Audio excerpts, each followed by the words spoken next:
Hello everyone, I am Rajeev Ranjan Singh. आज हम लोग पढ़ेंगे interpretation of statutes. Important subject है। हर साल सीयूईटी में आईओएस से क्वेश्चन रहता है, इसीलिए ध्यान से पढ़िएगा।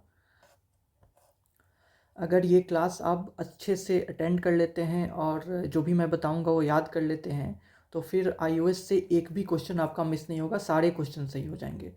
इसलिए बहुत ही डिलीजेंटली ये क्लास अटेंड कीजिएगा और ये जो नोट्स मैं बनवाऊंगा आपको वो सब याद कर लीजिएगा, रट लीजिएगा। इम्पॉर्टेंट है, ठीक है। तो चलिए स्टार्ट करते हैं। सबसे पहले हम समझते हैं आईओएस का मीनिंग को बहुत ही संक्षेप में। आप सभी जानते हैं ऑलरेडी। देखिए, कई बार जो लॉज होते हैं या लीगल प्रोविजंस होते हैं, उनका जो मीनिंग होता है वो क्या होता है? अनक्लियर होता है, या कहें तो एम्बिग्यूअस होता है। इसका मतलब क्या हो गया कि मीनिंग क्लियर नहीं होता है। कई बार लॉज के या लीगल प्रोविजंस के, मतलब उसी लॉ का किसी सेक्शन का, किसी वर्ड का मीनिंग जो होता है वो क्लियर नहीं होता है, एम्बिग्यूअस होता है, मतलब उसमें एम्बिग्विटी रहती है। तब क्या होता है? तब कोर्ट पे जिम्मेवारी आती है, जुडिशरी पे ये जिम्मेवारी आती है कि उस वर्ड को या उस लॉज को किस तरह से इंटरप्रेट करेगी, उसका क्या मीनिंग सर्टेन करेगी।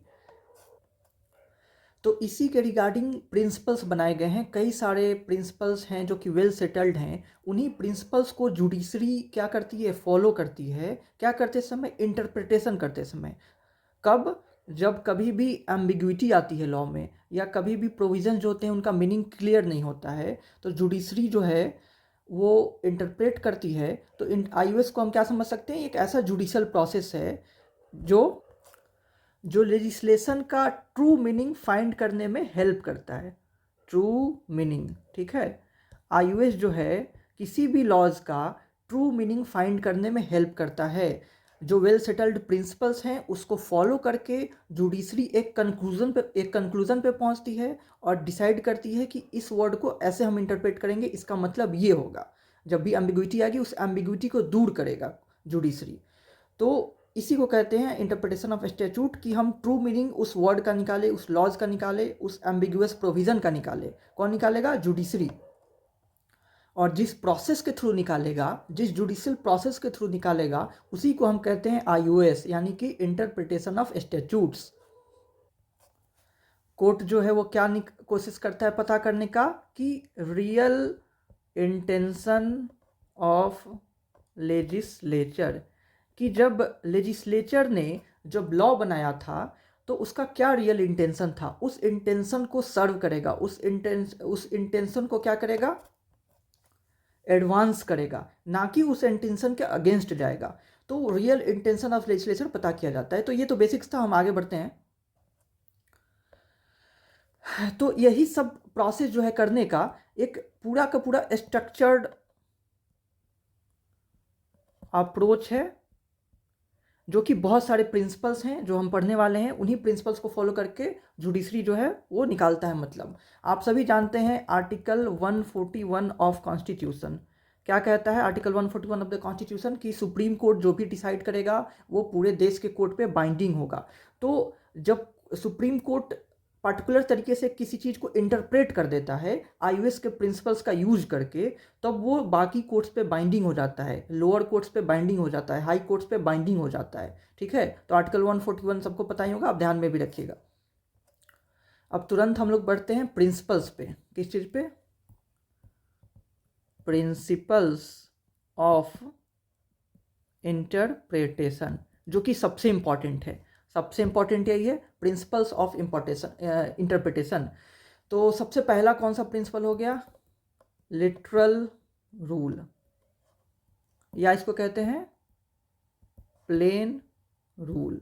लिटरल रूल ऑफ इंटरप्रिटेशन या प्लेन रूल ऑफ इंटरप्रिटेशन, ये क्या कहता है? ये कहता है कि कोर्ट को, जुडिशरी को क्या करना चाहिए? हमेशा ऑर्डिनरी जो मीनिंग होता है, जो नेचुरल मीनिंग होता है, जो ग्रामेटिकल मीनिंग होता है, उसी को अपहोल्ड करना चाहिए। Words should be given their ordinary natural and grammatical meaning. देखिए तीनों वर्ड को आप ध्यान में रखिएगा, ordinary meaning, natural meaning, grammatical meaning, literal word को, प्लेन रूल को, इसी से सब कुछ क्लियर है। जब किसी भी वर्ड को इंटरप्रेट करना हो तो कोर्ट क्या करेगी, उस वर्ड का जो ऑर्डिनरी मीनिंग है उसी को फॉलो करेगी। देखिए कि इसका सबसे प्लेन मीनिंग क्या निकल रहा है, उसी को मान लेगा कि वही उसका मतलब है। उसका नेचुरल मीनिंग क्या है, दिमाग नहीं लगाएगा ज़्यादा उसमें, उसके अंदर तह तक नहीं जाएगा कि हाँ इसको हम इस पे हम दिमाग लगाकर किसी और मतलब तक पहुँच जाएं। उसका प्योर ग्रामेटिकल मीनिंग क्या है, उसी मीनिंग को फॉलो करेगा। ये प्लेन रूल कहता है, ये लिटरल रूल कहता है। आपको जो है कीवर्ड्स पे ध्यान रखना है, सारे कीवर्ड्स जो है आपको याद होने चाहिए, ताकि क्वेश्चंस अगर कैसे भी घुमा फिरा के पूछे तो आप समझ पाएँ कि क्या कौन से रूल से एसोसिएट कर रहा है। तो ये रूल कहता है कि अगर जो है प्लेन मीनिंग जो है या नेचुरल मीनिंग जो है उसका एक क्लियर मतलब निकल रहा है, तो हम क्या करेंगे, हम जो है कोई फर्दर एड नहीं लेंगे। No further aid needed, no further aid needed. जब उसका ऑर्डिनरी मीनिंग से काम चल रहा है तो फिर अपना माथा क्यों पीटना है, अपना दिमाग क्यों लगाना है, कोई सहायता नहीं लेना है, दूसरे रूल पे जाना ही नहीं है। इसके बाद जो हम लोग रूल पढ़ने वाले हैं, बहुत सारे प्रिंसिपल्स पढ़ने वाले हैं इंटरप्रिटेशन के, उस पे जाना ही नहीं है, लिटरल रूल से ही काम चला लेना है। अगर किसी भी वर्ड का मीनिंग क्या है, क्लियर है, किसी वर्ड का मीनिंग क्लियर है तो कोई फर्दर एड नहीं लेना है, उसी का जो मतलब निकल के आ रहा है उसी को फॉलो कर लेना है। जब तक कि कोई वर्ड जो है वो अटरली एम्बिग्यूअस ना हो तब तक जो है किसी दूसरे रूल पे नहीं जाना है। Court must not look beyond the text unless it is utterly ambiguous. जब तक कि बहुत ज़्यादा ही एम्बिग्यूअस ना हो, उसका मतलब जो है एकदम सही पता ही नहीं चल रहा है, वो एकदम अनक्लियर है, तब कोर्ट दूसरे रूल पे जा सकता है। नहीं तो कोर्ट जो है वो प्लेन रूल पे ही टिका रहेगा, इसी को अबाइड बाय करेगा, लिटरल रूल पे ही रहेगा। ठीक है, समझ गए आप। चलिए आगे बढ़ते हैं, अब केस लॉज देखते हैं। एक नंबर में एक केस है, व्हाइटली वर्सेस चैपल का केस है, मैं लिख देता हूं।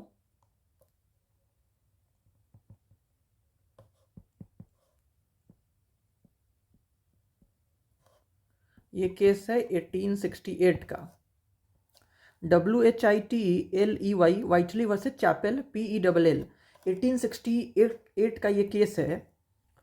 इसमें क्या किया था मैं बता देता हूँ, आप सुन लीजिए, नोट कर लीजिएगा अपने कॉपी पर।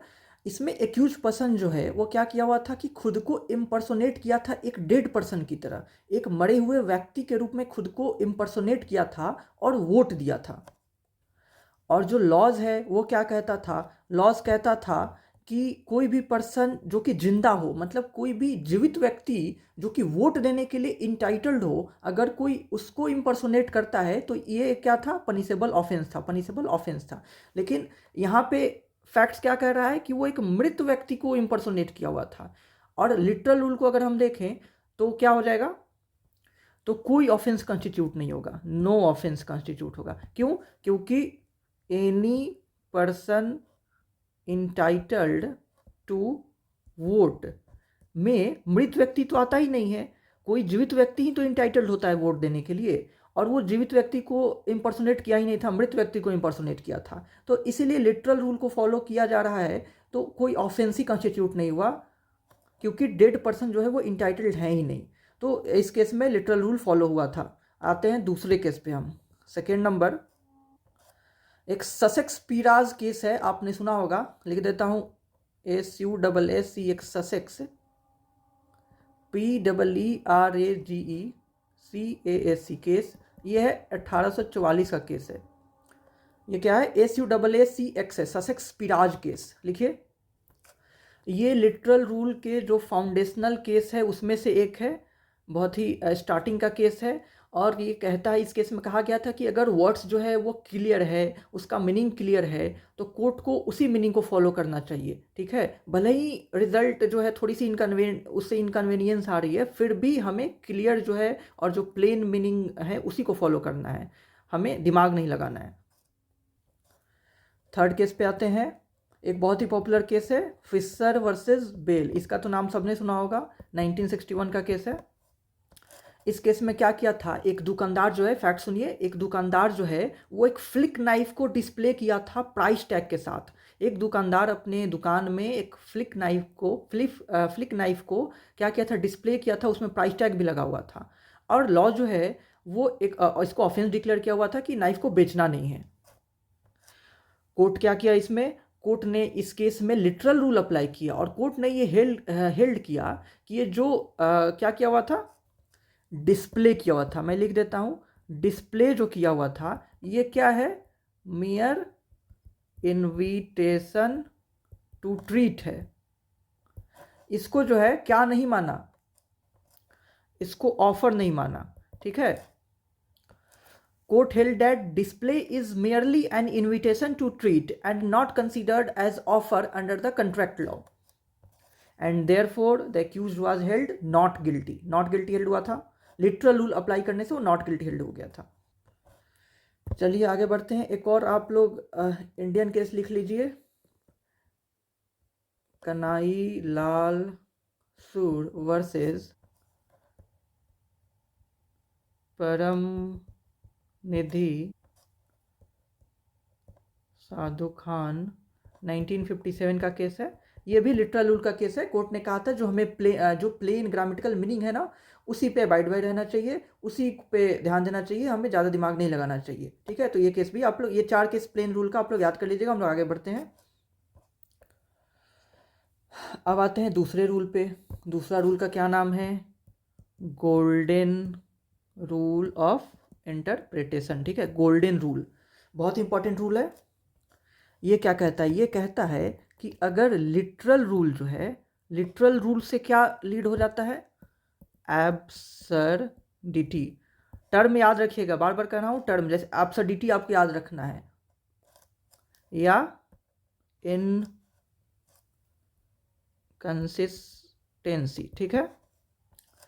तो अगर लिटरल रूल को फॉलो करने से एब्सर्डिटी हो जा रहा है, इनकंसिस्टेंसी आ रहा है, हमें एब्सर्ड रिजल्ट मिल रहा है, by following literal rule court किस कंक्लूजन पे पहुंच जा रहा है, एक एब्सर्ड रिजल्ट पे। ऐसा रिजल्ट जो इनकंसिस्टेंट है, जिसका मीनिंग क्लियर ही नहीं हो पा रहा है।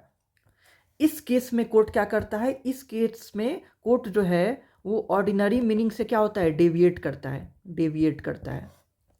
लेकिन फिर भी कोर्ट कोशिश करता है कि जो उसका लिटरल मीनिंग है उसके जितना करीब रह सके उतना रहे, लिटरल मीनिंग से ज़्यादा दूर जाने की कोशिश नहीं करता है, बट फिर भी एक लॉजिकल रिजल्ट पे पहुंचने के लिए, एक सर्टेन रिजल्ट पे पहुंचने के लिए, एक कंसिस्टेंट रिजल्ट पे पहुंचने के लिए कोर्ट गोल्डन रूल का अप्लाई करता है। इसी को कहते हैं गोल्डन रूल।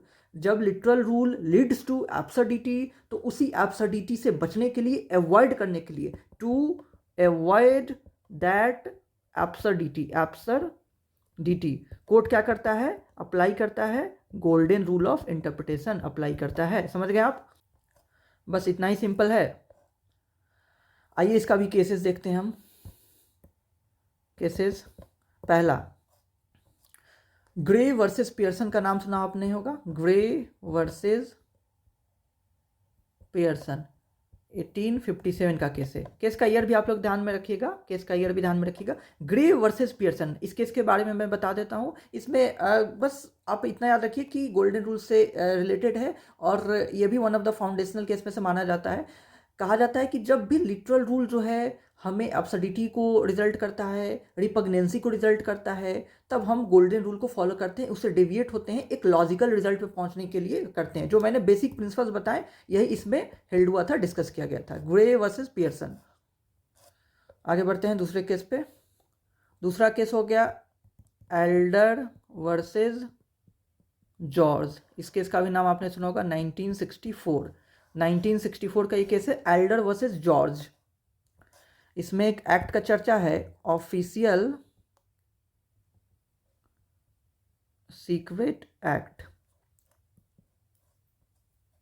एक और टर्म लिख देते हैं, इन द विसिनिटी, गड़बड़ हो गया स्पेलिंग, विसिनिटी ऑफ, ठीक है,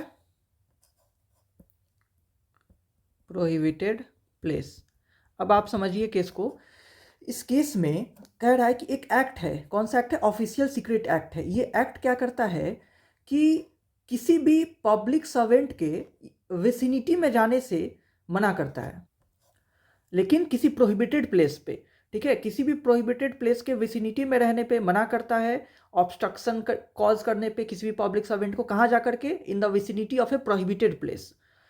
तो क्या हुआ था कि जो एक्यूज्ड पर्सन था इस केस में, वो उस प्रोहिबिटेड प्लेस के इनसाइड ही चला गया हुआ था, inside the prohibited place. The accused person had entered inside that prohibited place. अब वो लगा क्लेम करने कि हम तो इन विसिनिटी में नहीं थे, हम तो इनसाइड ही थे उस प्रोहिबिटेड प्लेस के, हम चारों ओर कहाँ थे, हम तो उसी के अंदर थे। और विसिनिटी में ये आउटसाइड को कवर करता है, किसको? आउटसाइड को। और हम कहाँ थे? हम तो इनसाइड थे, विसिनिटी में नहीं थे, हम इनसाइड थे।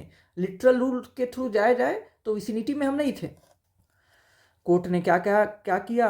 कोर्ट ने भाई साहब का कंटेंशंस को रिजेक्ट कर दिया। कोर्ट ने कहा कि हम लिटरल रूल को नहीं अप्लाई करेंगे, हम जो है प्लेन मीनिंग से डेविएट करेंगे, हम जो है अब्सर्ड रिजल्ट पे नहीं पहुंचेंगे। क्योंकि जाहिर सी बात है, जिस पर्पज़ को सर्व करने के लिए इस लेजिस्लेशन को बनाया गया, इस प्रोविज़न को बनाया गया, अगर वो इनसाइड पहुंच गया है तब तो वो और ज़्यादा गलती कर दिया हुआ है। जो पर्पज़ ऑफ लेजिस्लेशन था वही डिफीट हो जाएगा। अगर लिटरल रूल को फॉलो किया जाए तो that would defeat the very purpose of that legislature, that legislation and the intention of the legislature. तो कोर्ट ने कहा कि इसमें जो है इन द विसिनिटी को कोर्ट ने इंटरप्रेट किया कि in the vicinity of prohibited place तो ठीक है, लेकिन इन द प्रोहिबिटेड प्लेस भी उसमें इंक्लूडेड हो जाएगा, इसलिए उसको हेल्ड गिल्टी किया गया था। कोर्ट जो है इस बार एब्सर्ड रिजल्ट से बच गया था। आइए आगे बढ़ते हैं, अगले केस पे आते हैं। 3rd नंबर केस लिखिए, ली वर्सेस नैप 1967 का केस है। ली वर्सेस नैप 1967 का केस है। इस केस के बारे में सुनिए। एक रोड ट्रैफिक एक्ट के अकॉर्डिंग वो मैंडेट किए हुए था कि जब भी किसी का एक्सीडेंट हो तो जिस पर्सन से भी एक्सीडेंट कॉज हो रहा है उसको क्या करना है? उसको रुकना है। क्या करना है? स्टॉप, उसको रुकना है। और क्या करना है? अपना पार्टिकुलर्स यानी कि डिटेल्स देना था। तो एक्यूज पर्सन क्या किया था इसमें? एक्यूज पर्सन रुका तो था, लेकिन थोड़ा देर ही रुका तो उसके बाद भाग गया था। इतना जल्दी भाग गया कि सफिशिएंट टाइम भी नहीं था उसके आइडेंटिफिकेशन के लिए, तो वो बस थोड़ा देर के लिए रुका था और भाग गया। तो कोर्ट ने कहा कि एक मोमेंट के लिए रुक जाना, एक मोमेंट के लिए रुक जाना, इस मोमेंट के लिए रुक जाना आपके जो है आपको एब्जॉल्व नहीं कर देता है स्टैट्यूटरी रिक्वायरमेंट से। फिर से कोर्ट ने प्लेन मीनिंग से डेविएट किया और कोर्ट ने गोल्डन रूल को अप्लाई किया। और कोर्ट ने कहा कि यहाँ जो स्टॉप है, स्टॉप का मीनिंग ये नहीं है कि आप रुके 10 सेकंड और भाग गए, रुके 25 सेकंड और भाग गए। आपको इतना देर रुकना है कि आप जो है आप अपनी आइडेंटिफिकेशन को दे पाएँ, अपनी डिटेल्स को दे पाए, तभी जा कर के लेजिस्लेचर जो है उसका पर्पस सर्व हो पाएगा। तो यही हुआ था इस केस में। आगे बढ़ते हैं अगले केस पे।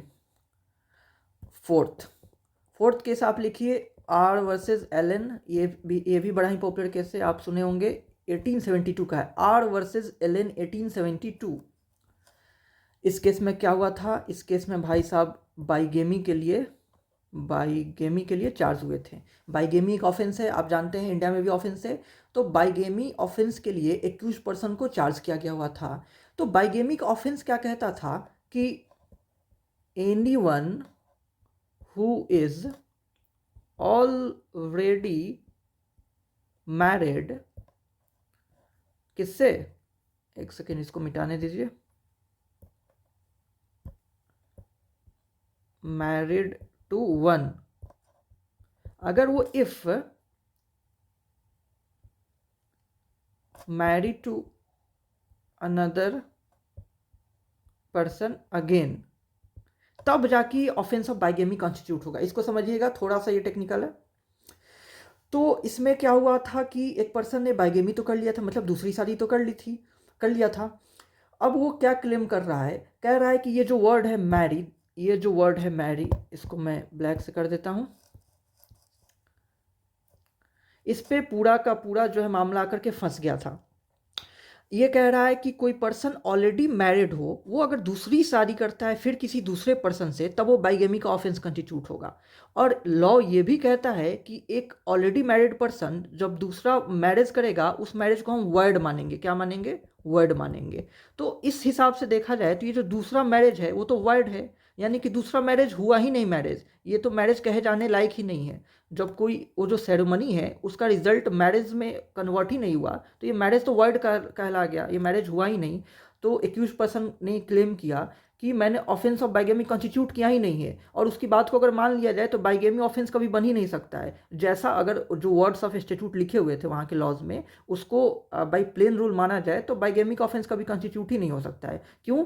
क्योंकि एक ऑलरेडी मैरिड पर्सन जब दूसरी शादी करेगा, तो जब दूसरी शादी कॉन्स्टिट्यूट ही नहीं हुई, तो दूसरा मैरिज ही नहीं हुआ, तो ऑफेंस कहाँ से बना? तो ये मैरी जो टर्म है दूसरा वाला, ये हो ही नहीं पा रहा था। ये मैरी कब होता? जब ये मैरिज जो ये मैरिज है ये वर्ड नहीं होता, ये वैलिड होता। तो जब ये वर्ड हो गया तो ये मैरिज हुआ ही नहीं, और जब मैरिज हुआ ही नहीं तो फिर बाइगेमी कैसे हो गया? अब कोर्ट ने कहा कि बात तो सही है बिल्कुल भी, लेकिन अगर आपकी बात को मान लिया जाए तो बाइगेमी जो है वो नो ऑफेंस बन जाएगा, बाइगेमी ऑफेंस ही नहीं रहेगा। क्योंकि एक ऑलरेडी मैरिड पर्सन दूसरी मैरिज कर ही नहीं सकता है, लीगल मैरिज, और जब लीगल मैरिज ही नहीं करेगा तो वो दूसरा वाला मैरिज ऑफेंस कैसे बन जाएगा? तो कोर्ट ने इसमें भी लिटरल रूल से डिविएट किया, गोल्डन रूल को अप्लाई किया और कहा कि यहाँ की जो ये जो मैरिज है इसका मतलब क्या हुआ? इसका मतलब हो जाएगा to go through ceremony of marriage. बस मैरिटल सेरेमनी से गुजर जाना ही ऑफेंस को कंस्टिट्यूट करेगा। यहाँ मैरिज का मतलब वैलिड मैरिज नहीं हुआ, वैलिड मैरिज भले ही कंस्टिट्यूट नहीं हो रहा है, लेकिन मैरिटल सेरेमनी से गुजर जाना ही बाइगेमी ऑफेंस को कंस्टिट्यूट कर देगा, तभी जा करके ये बाइगेमी ऑफेंस रह पाएगा। तो यही था इस केस में। अब हम आते हैं अगले रूल पे। ठीक है, अब अगला रूल हो गया mischief rule, MISCHIEF, mischief rule of interpretation. इस रूल का कहना है कि कोई भी जब लॉ बनता है, कोई भी लीगल प्रोविज़न बनता है, तो किसी ना किसी मिस्चीफ को, किसी ना किसी, लिखता हूँ मैं, किसी ना किसी मिस्चीफ को, या किसी ना किसी डिफेक्ट को, या किसी ना किसी एविल को दूर करने के लिए बनता है, सप्रेस करने के लिए बनता है। कोई खामियां होगी सोसाइटी में, कोई तो बुराई होगी सोसाइटी में, जैसे कि रेप हो गया, एक बुरी एक्टिविटी है, उसको प्रोहिबिट करने के लिए रेप से रिलेटेड प्रोविज़न बनते हैं, उसको पेनल लॉ में इंक्लूड किया जाता है। तो कोई ना कोई मिस्चीफ सोसाइटी में एग्जिस्ट कर रहा होता है, डिफेक्ट एग्जिस्ट कर रहा होता है, जिसको दूर करने के लिए लॉज बनाए जाते हैं। तो कोर्ट कह रहा है, सॉरी, ये रूल कह रहा है कि इंटरप्रिटेशन किस हिसाब से होगा? इंटरप्रिटेशन जो होगा किस हिसाब से होगा? टू एडवांस दैट रेमेडी, या दूसरे शब्दों में कहें तो टू सप्रेस दैट मिस्चीफ। समझिए कि कोर्ट इसमें ये रूल कह रहा है कि इंटरप्रिटेशन जब भी किया जाएगा तो उसी हिसाब से किया जाएगा ताकि वो मिस्चीफ को सप्रेस किया जाए, उस डिफेक्ट को दूर किया जाए। ये नहीं कि डिफेक्ट को दूर करने के लिए हम कानून बनाएं, रेप को प्रोहिबिट करने के लिए रेप लॉज बन गए, और जब रेप का इंटरप्रिटेशन करने की बारी आया तो कोर्ट ऐसे इंटरप्रेट कर रहा है कि एक्यूज के फेवर में इंटरप्रेट कर दिया, या ऐसे इंटरप्रेट कर रहा है कि उस लेजिस्लेशन का पर्पस ही डिफीट कर दिया। आप उल्टा इंटरप्रेट कर दिए, उस मिस्चीफ को बढ़ा दिए, उस मिस्चीफ को प्रमोट कर दिए। तो कभी भी उस मिस्चीफ को प्रमोट नहीं करना है, उस डिफेक्ट को प्रमोट नहीं करना है, उस एविल को भगाना है, उस एविल को क्या करना है? सप्रेस करना है। तो आप वर्ड पे फोकस करेंगे, suppress that mischief. The purpose of that interpretation is to suppress that mischief, must be to suppress that mischief and to advance that remedy। जिस रेमेडी को प्रोवाइड किया गया है उस लॉ के द्वारा, उसको एडवांस करना है, उसको बढ़ाना है। तो इसके लिए फोर फोल्ड टेस्ट है एक, क्या है? FOUR, four fold test. किस केस में आया था? वेरी वेरी रिनाउंड, फिर स्पेलिंग गलत हो गया, हेडेंस केस। कब का है? इसका ईयर आप जरूर याद रखेंगे, इतना बहुत ही लैंडमार्क केस है। 1584 ईयर आप लोग याद रखिएगा, ठीक है। तो हिडन्स केस जो है 1584 का, इसमें फोरफोल्ड टेस्ट आया था, जिससे मिस्चीफ रूल क्या हुआ था, इस्टेब्लिश हुआ था। कहा गया कि पहले हमें देखना है कि जो भी एक्ट बना उससे पहले कौन सा कॉमन लॉ एग्जिस्ट कर रहा होता था। What was the common law before the act, आप लिख भी सकते हैं, मैं बोल दे रहा हूं कि कौन सा कॉमन लॉ था उस एक्ट के बनने से पहले, ये देखता है कोर्ट। फिर देखता है कि उस कॉमन लॉ के द्वारा, उस पर्टिकुलर लॉ के द्वारा कौन सा मिसचीफ जो है वो कवर नहीं हो पा रहा था, मतलब कि कौन सा एविल जो है, कौन सा डिफेक्ट जो है वो कवर नहीं हो पा रहा था, दूर नहीं हो पा रहा था। फिर थर्ड नंबर पे देखना है कि जो पार्लियामेंट है लॉ बना करके उसके लिए क्या रिमेडी प्रोवाइड किया, कौन सा रिमेडी प्रोवाइड किया लॉ बना करके, ये थर्ड नंबर पे देखते हैं। और फिर देखते हैं कि ट्रू रीज़न क्या है उस रेमेडी का, और उस रेमेडी को हम क्या करेंगे, एडवांस करेंगे। ट्रू रीज़न ऑफ रेमेडी देखते हैं।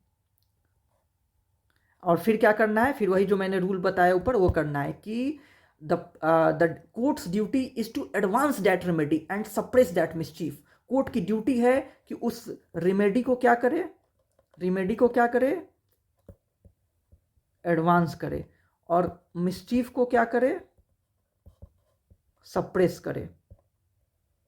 इसको आप एकदम रट लेंगे, ठीक है, ऐसे।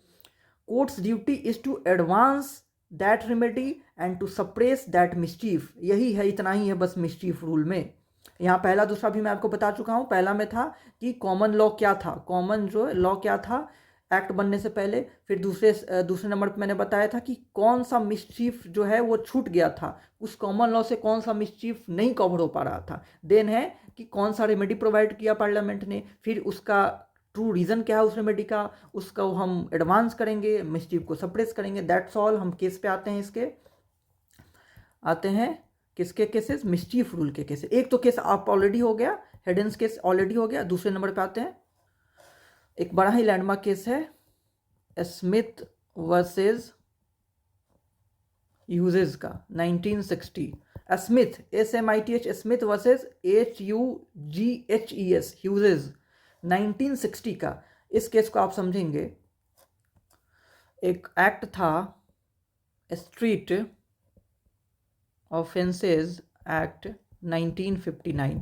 ये एक्ट क्या कह रहा था, स्ट्रीट ऑफेंसेस एक्ट 1959 जो है ये स्ट्रीट्स में प्रोस्टिट्यूशन टाइप ऑफ एक्टिविटी जो है, मतलब प्रोस्टिट्यूशन के लिए सॉलिसिट करने का जो एक्टिविटीज है उसको प्रोहिबिट किया हुआ था। कह रहा था कि आप गलियों में, रोड पर आप सॉलिसिट नहीं कर सकते, इंटाइस नहीं कर सकते, एल्योर नहीं कर सकते हैं किसी मेल को किस चीज़ के लिए, प्रोस्टिट्यूशन के लिए। तो इसका तोड़ निकाल लिया प्रोस्टिट्यूट्स ने, इस एक्ट का तोड़ निकाल लिया। फिर उन्होंने क्या किया, कस्टमर्स जो है उनको सॉलिसिट करना कहाँ से स्टार्ट कर दिया, विंडो से, बैल्कनीज से। घर के विंडो से, बैल्कनी से, दरवाजा से उन्होंने एल्योर करना, सॉलिसिट करना स्टार्ट कर दिया, कस्टमर को बुलाना शुरू कर दिया। उन्होंने स्ट्रीट पे रहना छोड़ दिया, बस स्ट्रीट से उन्होंने वो काम छोड़ करके वही काम अपने घर के विंडो बैल्कनी से स्टार्ट कर दिया। कोर्ट ने क्या किया, कोर्ट ने मिसचीफ रूल को अप्लाई किया, मिसचीफ रूल को अप्लाई किया और कहा कि जिस मिसचीफ को दूर करने के लिए, जिस कमी को दूर करने के लिए इस लॉ को बनाया गया, वो कमी जो है दूर नहीं होगा अगर हम लिटरल इंटरप्रिटेशन किए। अगर लिटरल इंटरप्रिटेशन के थ्रू जाया जाए तो ऑफेंस कंस्टिट्यूट हो रहा है, नहीं हो रहा है ना, कि वो सच में ही स्ट्रीट से नहीं बुला रही है, वो सच में स्ट्रीट से नहीं एल्योर कर रही है, वो अपने घर से, विंडो से, बैल्कनी से एल्योर कर रही है। तो लिटरल इंटरप्रिटेशन पे जाया जाए तो ऑफेंस कंस्टिट्यूट ही नहीं हो रहा है। बट कोर्ट ने कहा कि अगर हम लिटरल इंटरप्रिटेशन को फॉलो करेंगे तो पर्पज ऑफ लेजिस्लेशन जो है वो सर्व नहीं हो पाएगा, डिफीट हो जाएगा। जिस मिसचीफ को दूर करना था वो मिसचीफ जो है वो सप्रेस नहीं हो जाएगा, एडवांस हो जाएगा। और हमने अभी बताया कि मिसचीफ को क्या करना है, सप्रेस करना है। तो कोर्ट ने मिसचीफ रूल अप्लाई किया और उस मिसचीफ को सप्रेस रखा, और कोर्ट ने कहा कि यहाँ पे स्ट्रीट में बाकी सब भी इंक्लूड हो गया, ये विंडो से एल्योर करना, बैल्कनी से एल्योर करना, ये सभी प्रोहिबिटेड है, कंस्ट्रक्टिवली सब प्रोहिबिटेड है। आइए अब अगले केस पे आते हैं। लिखिए, Corkery versus Carpenter 1951। CORKERY versus CARPENTER, Carpenter, ठीक है, कॉर्करी वर्सेज कारपेंटर। हाँ, तो इसमें एक्यूज पर्सन जो है वो ड्रंक रूप में वो हाईवे पे कैरेज ले जा रहा था, उसके लिए इसको चार्ज किया गया था, लेकिन वो बाईसाइकिल राइड कर रहा था। तो लिटरल रूल को अगर अप्लाई किया जाए तो बाईसाइकिल जो है वो कैरेज के मीनिंग में नहीं आएगा। फिर कोर्ट ने मिस्चीफ रूल अप्लाई किया और कहा कि स्टैट्यूट का पर्पज जो है वो डिफीट कर जाएगा अगर हम लिटरल रूल को फॉलो करेंगे, क्योंकि जो पर्पज़ है लेजिस्लेचर का वो है कि हाईवे पे जो है इंटॉक्सिकेटेड पर्सन नहीं जाए। तो भले ही वो बाईसाइकिल उसके मीनिंग में, जो प्लेन मीनिंग है उसमें नहीं आ रहा था, लेकिन फिर भी कंस्ट्रक्टिवली कोर्ट ने हेल्ड किया कि bicycle was included with in the term carriage. Bicycle को कैरेज में इंक्लूड किया था, कैरेज के मीनिंग में बाईसाइकिल को इंक्लूड किया था, ठीक है, साइकिल को। प्लेन मीनिंग को फॉलो करता तो इंक्लूड नहीं होता, बट मिस्चीफ रूल को अप्लाई किया था, फिर अप्लाई इंक्लूड किया था। अगर आप एक इंडियन केस का नाम लिखना चाहते हैं तो लिख लीजिए, एक बहुत ही लैंडमार्क केस है, Bengal immunity company versus state of Bihar, 1955 supreme court, ठीक है। Bengal immunity company versus state of Bihar 1955, it was decided by supreme court. Court ने जो है वो मिस्चीफ रूल को अप्लाई किया था, हेडेंस केस को जो है, हेडेंस केस को जो है वो रिफ़र किया था और मिस्चीफ रूल को अबाइड बाई किया था। तो आप समझ गए तीनों, ये तीन बहुत ज़्यादा इंपॉर्टेंट रूल था। प्लेन मीनिंग जो है, जो लिटरल रूल था, आप समझ गए कि कोर्ट को वो प्लेन मीनिंग से भटकना नहीं है। कोर्ट अगर मीनिंग वर्ड्स का क्लियर है तो कोर्ट को दिमाग ही नहीं लगाना है, उसका जो लिटरल मीनिंग है, प्लेन मीनिंग है, ग्रामेटिकल मीनिंग है, उसी पे टिके रहना है। गोल्डन रूल आप समझ गए कि जब भी प्लेन मीनिंग को फॉलो करते हुए, लिटरल रूल को फॉलो करते हुए एब्सर्ड रिजल्ट आता है, अनसर्टेनिटी कॉज हो जाता है, रिपग्नेंसी कॉज हो जाता है, देन क्या करना है, प्लेन मीनिंग से डिविएट हो जाना है और एक लॉजिकल रिजल्ट पे पहुंचना है, एक सर्टेन रिजल्ट पे पहुंचना है, उस एब्सर्डिटी को अवॉइड करना है। तो इसमें इसी को कहते हैं गोल्डन रूल अप्लाई किया गया, एक लॉजिकल रिजल्ट पे कोर्ट ने पहुंचा, एक सर्टेन रिजल्ट पे कोर्ट ने पहुंचा।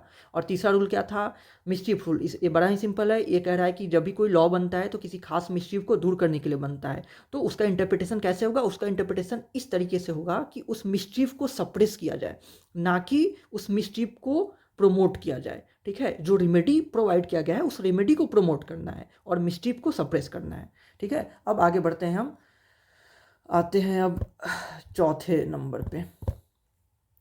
अब हम पढ़ते हैं पर्पसिव अप्रोच। जल्दी जल्दी समझते रहिए आप लोग, बड़ा ही आसान आसान से ये टॉपिक है। ये कहता है, पर्पसिव अप्रोच कहता है, वो तीन रूल अलग था, ठीक है। अब ये अप्रोच है, इसमें तो जैसे गोल्डन रूल भी अप्लाई होता है तो उसमें भी पर्पसिव अप्रोच अपनाया जाता है, मिस्चीफ रूल में भी अपनाया जाता है पर्पसिव अप्रोच। तो इस अप्रोच का समझिए, एक तरह का अप्रोच है जो मैं बता रहा हूँ कि क्या है, कई बार इससे क्वेश्चन आ सकता है।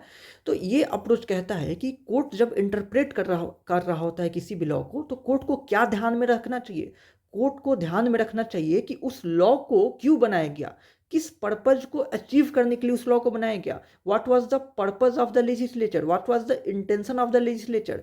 लिख देता हूं मैं, what the law was made to achieve, क्या किया, अचीव करने के लिए लॉ बनाया गया था, उसको देखना है, उसको ध्यान देना है, उसको प्रायोरिटी देनी है। पर्पज या इंटेंशन ऑफ लेजिस्लेचर, लेजिस्लेचर का क्या पर्पस था, क्या इंटेंशन था, इसी सब चीज को देखना है और उसी पर्पज को क्या करना है, फुलफिल करना है। Interpretation should be made in that particular way which will serve that purpose and not which will defeat that purpose. Interpretation से उस पर्पज को, उस इंटेंशन को डिफीट नहीं करा देना है, उसको सर्व करना है। अगर लिटरल रूल को फॉलो करते हुए, एग्जैक्ट वर्ड पे स्टिक करते हुए जो पर्पज ऑफ लेजिस्लेचर था उसको डिफीट हो जा रहा है, तो हम लिटरल रूल से डेविएट कर जाएंगे और हम क्या करेंगे, हम कोशिश करेंगे कि लेजिस्लेचर का जो इंटेंशन था उसको हम अपहोल्ड करें, उसको सर्व करें, ठीक है। और इसके लिए डेविएशन होना है तो कर सकते हैं, ये जुडिशरी करता है। कोर्ट उस बेस्ट वे को फॉलो करेगा जिससे उस पर्पज को सर्व हो, उस इंटेंशन को सर्व हो, ठीक है, समझ गए। आइए इसका केस देखते हैं। अब केस हो गया, लिखिए, पेपर वर्सेस हार्ट, 1993, ये यूके का केस है। कहाँ का? यूके का केस है, पेपर वर्सेस हार्ट। इसमें जो है कोर्ट ने कहा कि पार्लियामेंट्री डिबेट्स, देखिए पार्लियामेंट्री डिबेट जो होता है वो बहुत इंपॉर्टेंट होता है। जैसे हम कैसे पढ़ते हैं, कॉन्स्टिट्यूशन का इंटरप्रिटेशन करते समय कोर्ट क्या करता है, कॉन्स्टिट्यूशनल असेंबली का डिबेट देखता है, सॉरी कॉन्स्टिट्यूएंट असेंबली का डिबेट देखता है। कॉन्स्टिट्यूएंट असेंबली जो है, जो डिबेट किए थे पर्टिकुलर प्रोविजंस को सब पास करते टाइम में, तो उन डिबेट्स को देखी जाती है ताकि समझ में आए कि उनका जो कॉन्स्टिट्यूशनल फ्रेमर्स है उनका क्या इंटेंशन था, और उस इंटेंशन को फॉलो किया जाता है, उस इंटेंशन को प्रायोरिटी दिया जाता है, उसको सर्व किया जाता है।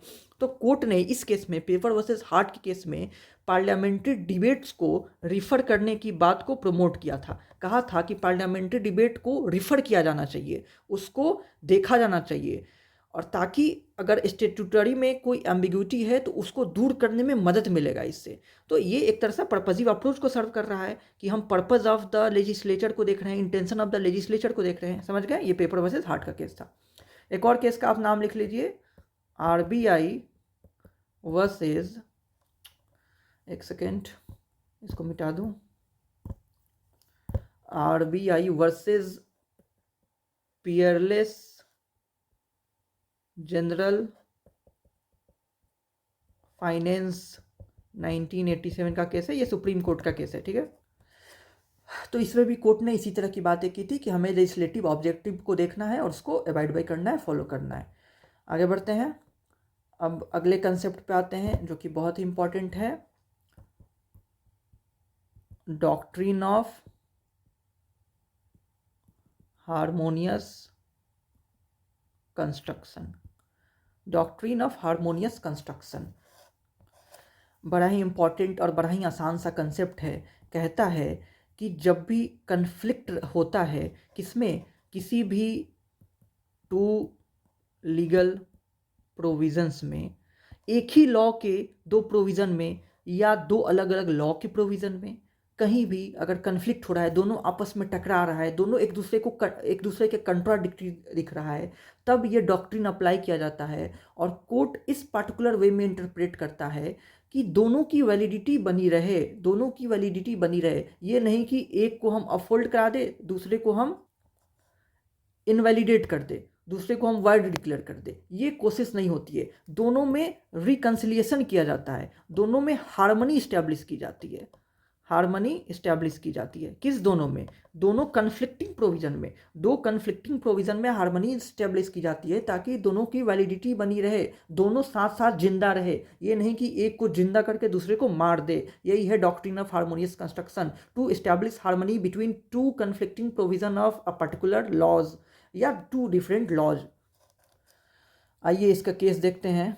केस लिखिए पहला, वेंकटरमन देवारू, VENKATRAMANA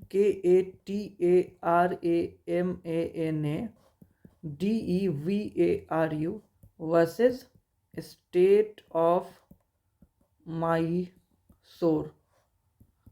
मैसूर जो है किसका पुराना नाम है? कमेंट में लिखिए, मैसूर जो है किसका पुराना नाम है? ये 1958 का केस है, सुप्रीम कोर्ट। इसमें जो है आर्टिकल 25 जो है और आर्टिकल 26 में जो है दोनों में हार्मनी इस्टेब्लिश की गई थी। दोनों का प्रोविजन कन्फ्लिक्टिंग लग रहा था तो हार्मनी इस्टेब्लिश किया गया था। कोर्ट ने प्रिंसिपल ऑफ हार्मोनियस कंस्ट्रक्शन को जो है अप्लाई करके दोनों की वैलिडिटी बनाए रखा और किसी को एक दूसरे पे प्रिवेल ना कराया।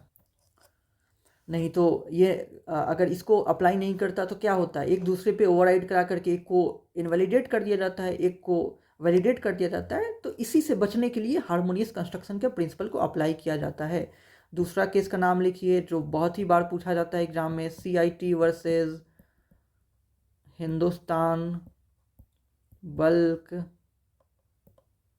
कैरियर्स, 2003 का केस है, ये भी सुप्रीम कोर्ट का है। CIT commissioner of income tax versus Hindustan bulk carriers. इसमें क्या था, इनकम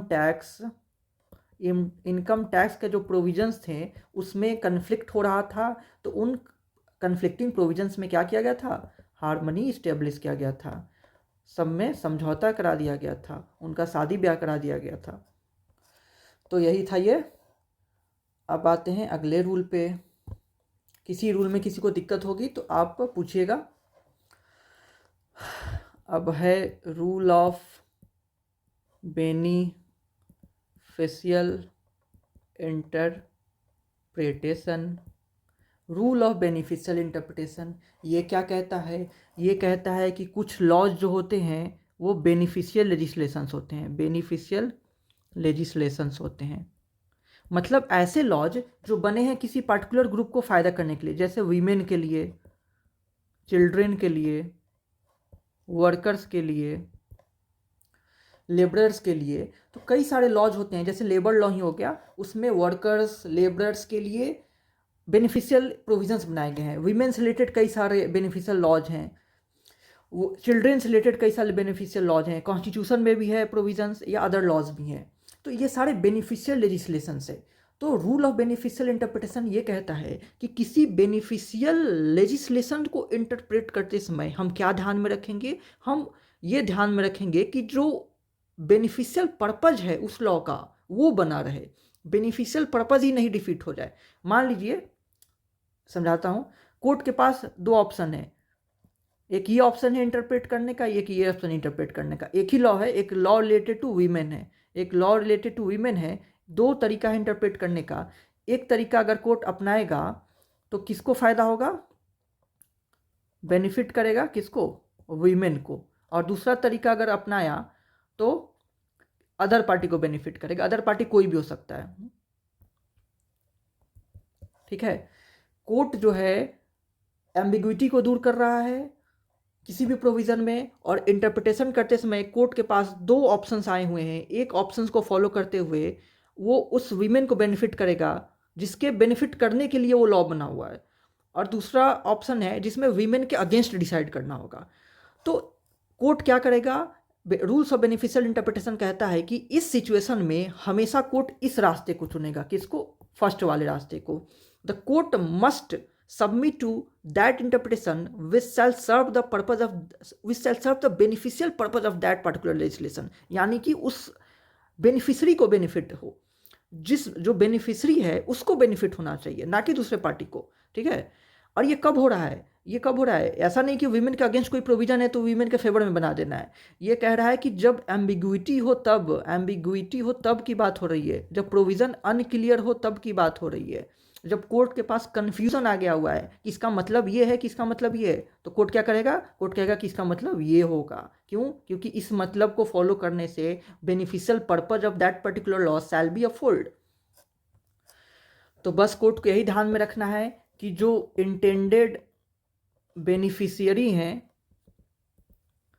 उनको जो है एडवांटेज मिले। क्या मिले? उनको एडवांटेज मिले। दे शैल रिसीव द एडवांटेज उस इंटरप्रिटेशन से, ना कि उस इंटरप्रिटेशन से उनको डिसएडवांटेज हो जाए, ठीक है।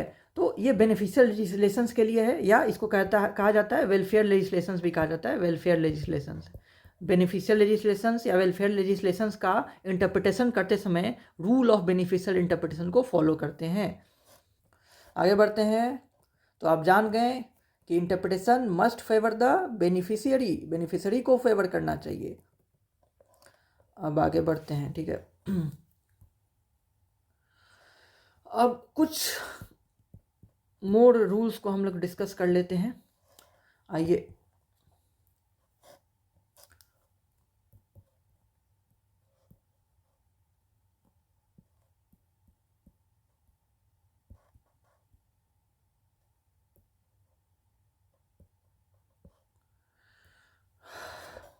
चलिए, यहाँ मैंने एक मैक्सिम लिख दिया, अट्रेस मैजिस वैलिड क्वाम पेरियड, ठीक है। इस मैक्सिम का मतलब ही पहले मैं लिख ही देता हूँ।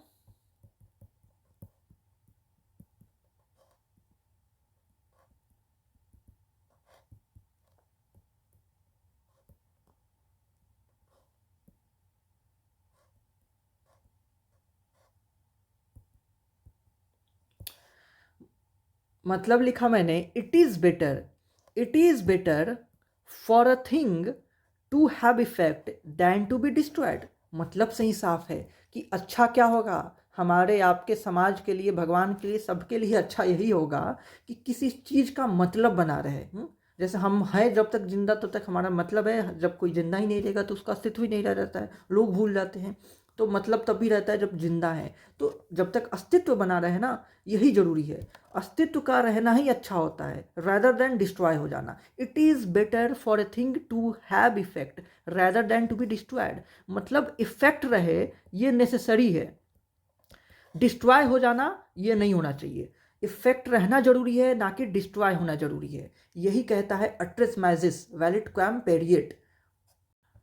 तो इसको भी कोर्ट फॉलो करता है इंटरप्रिटेशन के समय। मान लो कोर्ट के पास ऑप्शन आ गया, दो रास्ते फिर आ गए, दो रास्ते। एक रास्ते को आगे बढ़ते हैं सर, दो रास्ते आ गए। एक रास्ते को फॉलो करते हुए उसका जो है किसी भी वर्ड का अस्तित्व बना रह रहा है, और दूसरे रास्ते को फॉलो करते हुए वो इनवैलिडेट हो जा रहा है, उसका अस्तित्व गायब हो जा रहा है। तो कोर्ट क्या करेगा, हमेशा इस रास्ते को चुनेगा, हमेशा उस रास्ते को चुनेगा, उस इंटरप्रिटेशन को फॉलो करेगा जिससे क्या हो, जिससे इफेक्ट बना रहे, ना कि उसका डिस्ट्रॉय हो जाए। तो ये हो गया एक मैक्सिम हो गया जो कि बहुत इंपॉर्टेंट है, आप सभी को याद रखना है। आते हैं दूसरा मैक्सिम पे, लिखते जाइए आप लोग। एक्सप्रेसियो यूनियस इस्ट एक्सक्लूसियो अल्टेरियस। ठीक है, एक्सप्रेसियो यूनियस इस्ट एक्सक्लूसियो अल्टेरियस। इसका मतलब क्या होता है, इसका मतलब होता है the express mention of one thing excludes all others. बड़ा ही सिंपल मतलब है, कह रहा है कि the express mention of one thing excludes all others. किसी चीज को अगर एक्सप्रेसली हम मेंशन कर दिए हैं तो जिन चीजों को नहीं मेंशन किए हुए उनको भूल जाइए। अब if a law specifically mentions certain things, then it is assumed that everything which has not been mentioned in that law is excluded। जो मेंशन नहीं किया गया है वो एक्सक्लूड कर दिया गया है।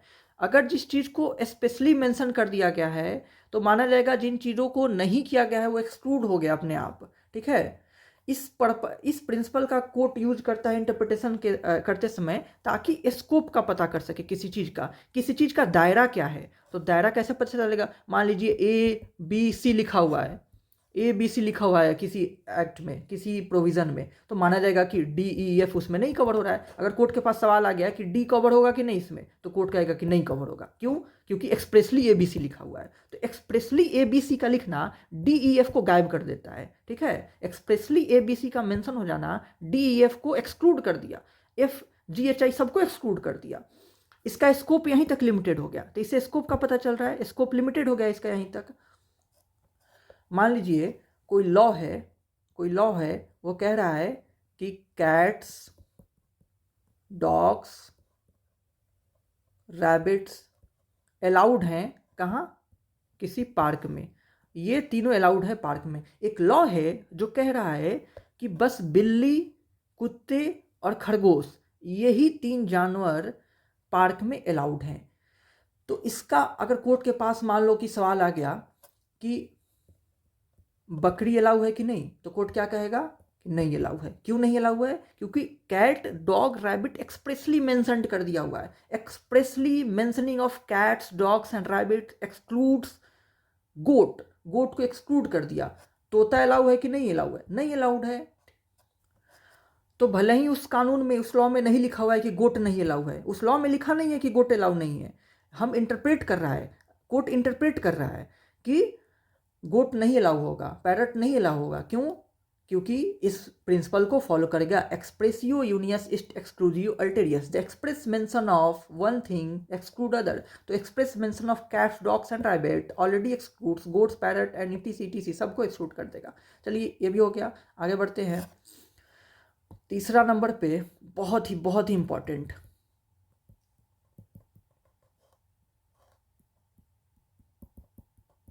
ये तो आपको रटा हुआ होना चाहिए, याद होना चाहिए। नॉसिटर एसोसिस, इसका मतलब होता है a word is known by the company it keeps.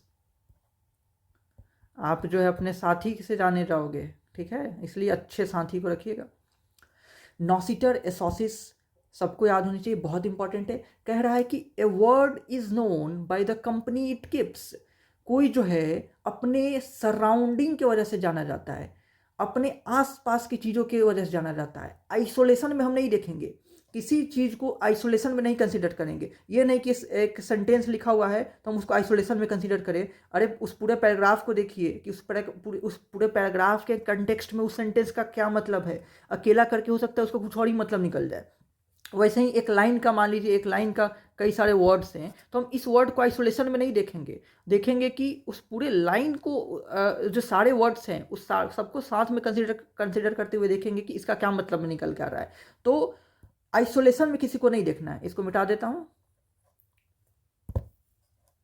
तो इसका सिंपल मीनिंग हो गया कि meaning of word should be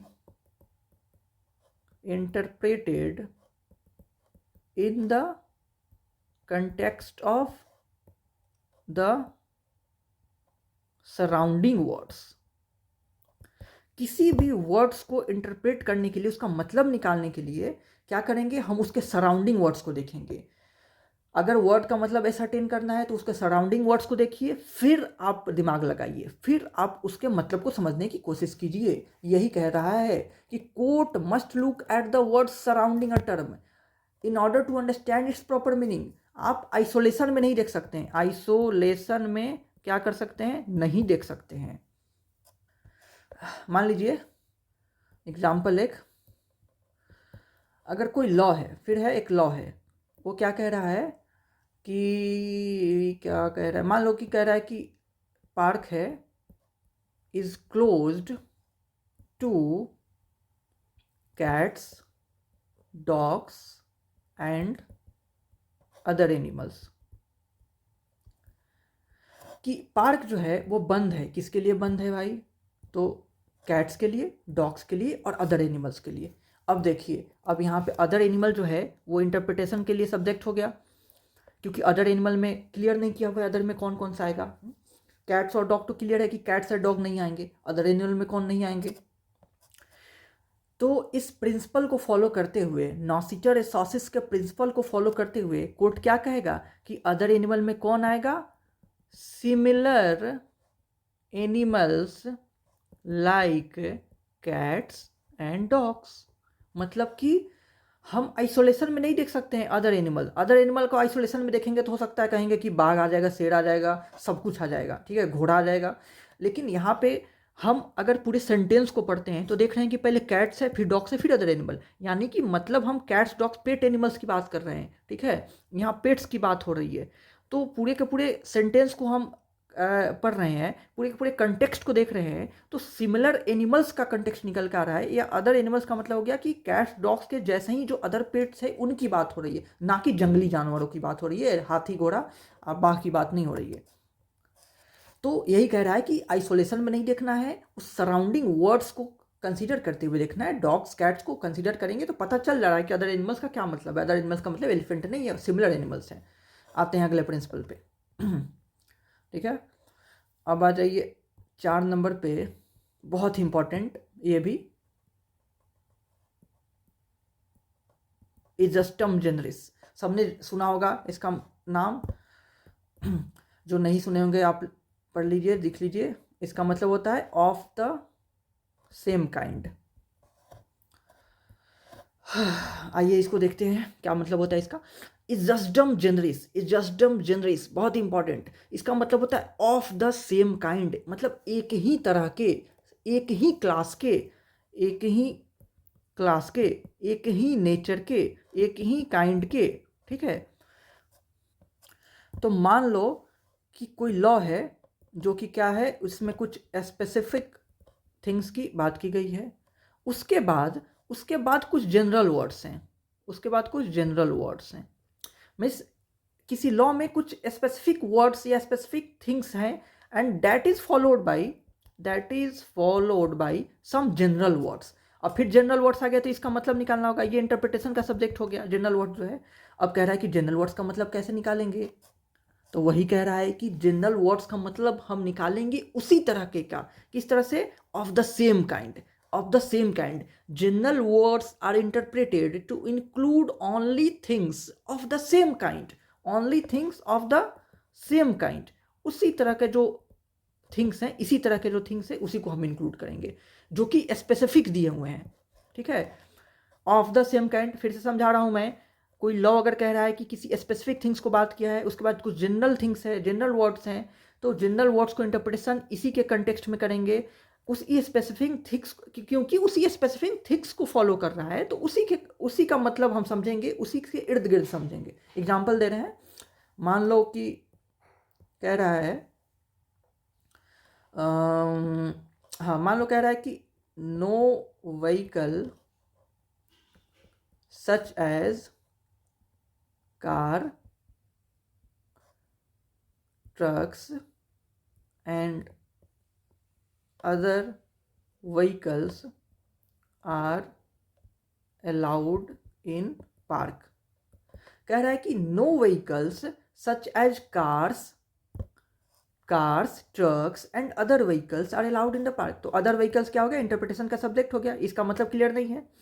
अब कह रहा है कि अब अदर में क्या आ जाएगा, तो इजस्डम जनरस का प्रिंसिपल अप्लाई होगा और कहा जाएगा कि अदर व्हीकल्स का मतलब, अदर व्हीकल्स का क्या मतलब हो जाएगा, similar vehicles, similar vehicles like, मान लो जीप हो गया, वैन्स हो गया। ये नहीं कि बाईसाइकिल, बाईसाइकिल क्या सिमिलर है, क्या कार और ट्रक्स और बाईसाइकिल एक ही तरह का व्हीकल है, नहीं है, तो बाईसाइकिल नहीं इंक्लूड होगा। क्या एरोप्लेन जो है, एयरप्लेन जो है, क्या सिमिलर है, नहीं है, तो नहीं होगा इसका इंक्लूड। तो no vehicles such as car, trucks and other vehicles are allowed in the park. यहाँ अदर व्हीकल्स में कार, ट्रक्स जैसे ही व्हीकल्स की बात हो जाएगा। क्यों, देखिए अब ऊपर समझिए, मैंने कहा था कोई लॉ स्पेसिफिक थिंग्स को मेंशन किया हुआ है, यहाँ पे स्पेसिफिक मेंशन किया है कार, ट्रक्स, उसके बाद जनरल वर्ड्स फॉलो है, तो यहाँ जनरल हो गया अदर। तब कैसे इंटरप्रेट करना है, हम इसी के स्पेसिफिक थिंग्स की तरह ही समझेंगे। तो स्पेसिफिक थिंग्स की ही तरह हम समझ लिए कि सिमिलर व्हीकल्स, कार और ट्रक्स के जैसे सिमिलर कौन हो गया, जीप हो गया, वैन्स हो गया, तो उन्हीं की बात किया जा रहा है अदर व्हीकल्स में, ना कि बाईसाइकिल की बात किया जा रहा है, ना कि एरोप्लेन की बात किया जा रहा है, ठीक है। तो ये हो गया जस्डम जनरस। अब आगे बढ़ते हैं फिर, कौन सा नंबर था ऊपर वाला, 4th। तो अब आते हैं 5th पे। 5th पे लिखिए, lex posterior derogat priori. Lex posterior derogat priori, इसका मतलब होता है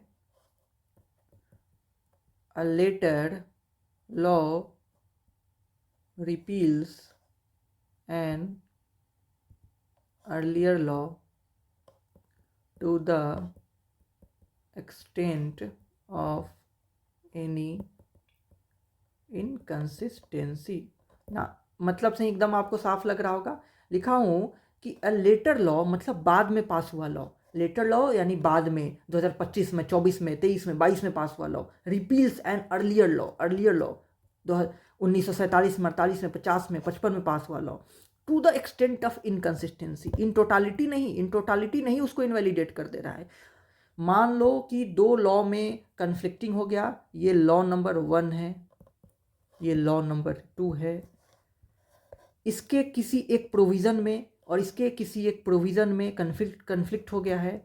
ये लॉ पास हुआ है 2025 में, ये लॉ पास हुआ है 1932 में। किसको अपहेल्ड कराया जाएगा, किसको जो है सुपरसीड कराया जाएगा, इसको सुपरसीड कराया जाएगा, इसको नहीं कराया जाएगा। तो क्या ये लॉ पूरा का पूरा इनवैलिडेट हो गया, क्या लॉ नंबर 2 पूरा का पूरा इनवैलिडेट हो गया, नो, लॉ नंबर 2 का उतना ही प्रोविज़न, उतना ही उसी एक्सटेंट तक इनवैलिडेट होगा जिस एक्सटेंट तक ये इनकंसिस्टेंट है लॉ नंबर 1 के, ठीक है। तो ये बड़ा ही सिंपल रूल ऑफ इंटरप्रिटेशन है कि if two laws are in conflict with each other, the one which was passed later in time, समय के मामले में जो बाद में पास हुआ, prevails over the earlier one, लेकिन किस किस हद तक प्रिवेल करता है? Only to the extent of the conflict. जितना कन्फ्लिक्ट है उसी एक्सटेंट तक प्रिवेल करता है। ठीक है, आगे बढ़ते हैं हम। अब कौन सा नंबर हो गया? 5। अब आते हैं 6 पे। लिखिए,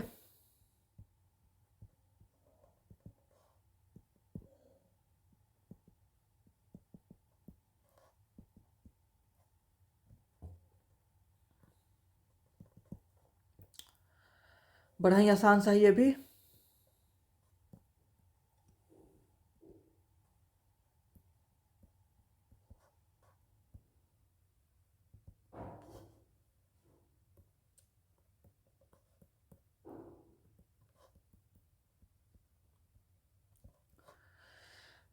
Generalia specialis non derogant. It means general provisions do not override, do not take away special provisions.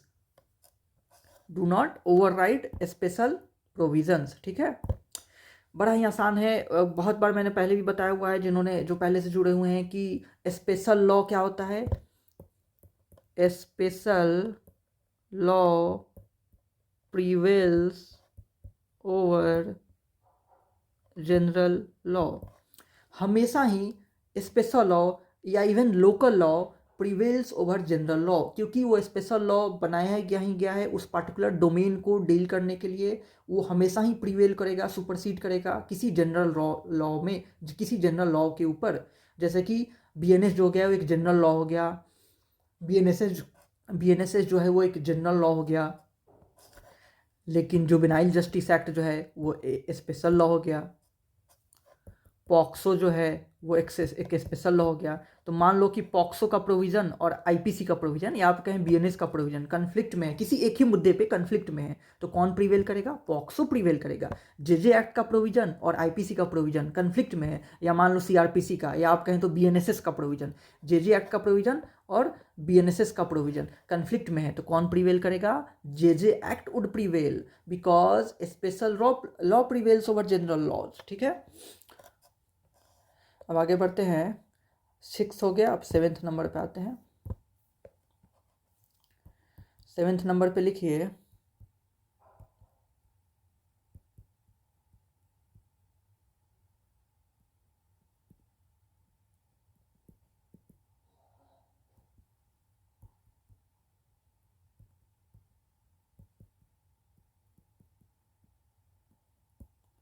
ठीक है, इसका मतलब हो गया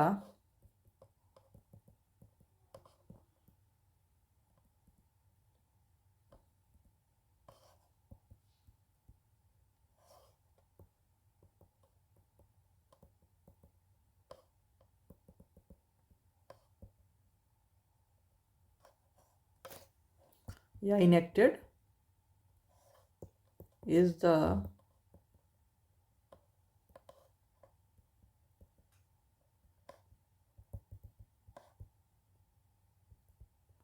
लिखा है मैंने, the interpretation given to a law at the time it was passed या इट वाज इनेक्टेड, जब उसको पास किया गया था या उसको इनेक्ट किया गया था, is the strongest evidence of its meaning. क्या मतलब है? इस मैगजिम को आप लोग लिख लीजिए और इसका मतलब को भी लिख लीजिए। अब मैं इसको समझाता हूँ, बड़ा ही आसान है। कह रहा है कि जब किसी लॉ को पास किया गया था, उस पास करते समय जो उसका इंटरप्रिटेशन किया गया था, मतलब जो उसको मतलब दिया गया था, वो स्ट्रॉन्गेस्ट एविडेंस है उसके मतलब का। मतलब उसको बहुत प्रायोरिटी दी जा रही है, उसको बस बहुत वैल्यू दी जा रही है। किस बात को वैल्यू दी जा रही है? उस इंटरप्रिटेशन को वैल्यू दी जा रही है जो कब फॉलो किया गया था? जब उसको पास करते समय, इनेक्ट करते समय फॉलो किया गया था। मीन्स जब कोई लॉ पास होता है उस समय लोग या अथॉरिटीज़ या इवन कोर्ट उस लॉ को जिस तरीके से समझी होती है उसकी परसुएसिव वैल्यू होती है। ठीक है, दैट इज हाईली परसुएसिव। और ये बाद में काम आता है इंटरप्रिटेशन में। जब कोई लॉ बन रहा था या जब कोई लॉ पहले स्टार्टिंग में जो उसका इंटरप्रिटेशन हुआ था, स्टार्टिंग में अथॉरिटीज़ ने उसे जिस रूप में समझा था, उसका जो इंटरप्रेट किया था, उसको हमेशा यूज करेंगे, उसको आगे भी यूज करेंगे।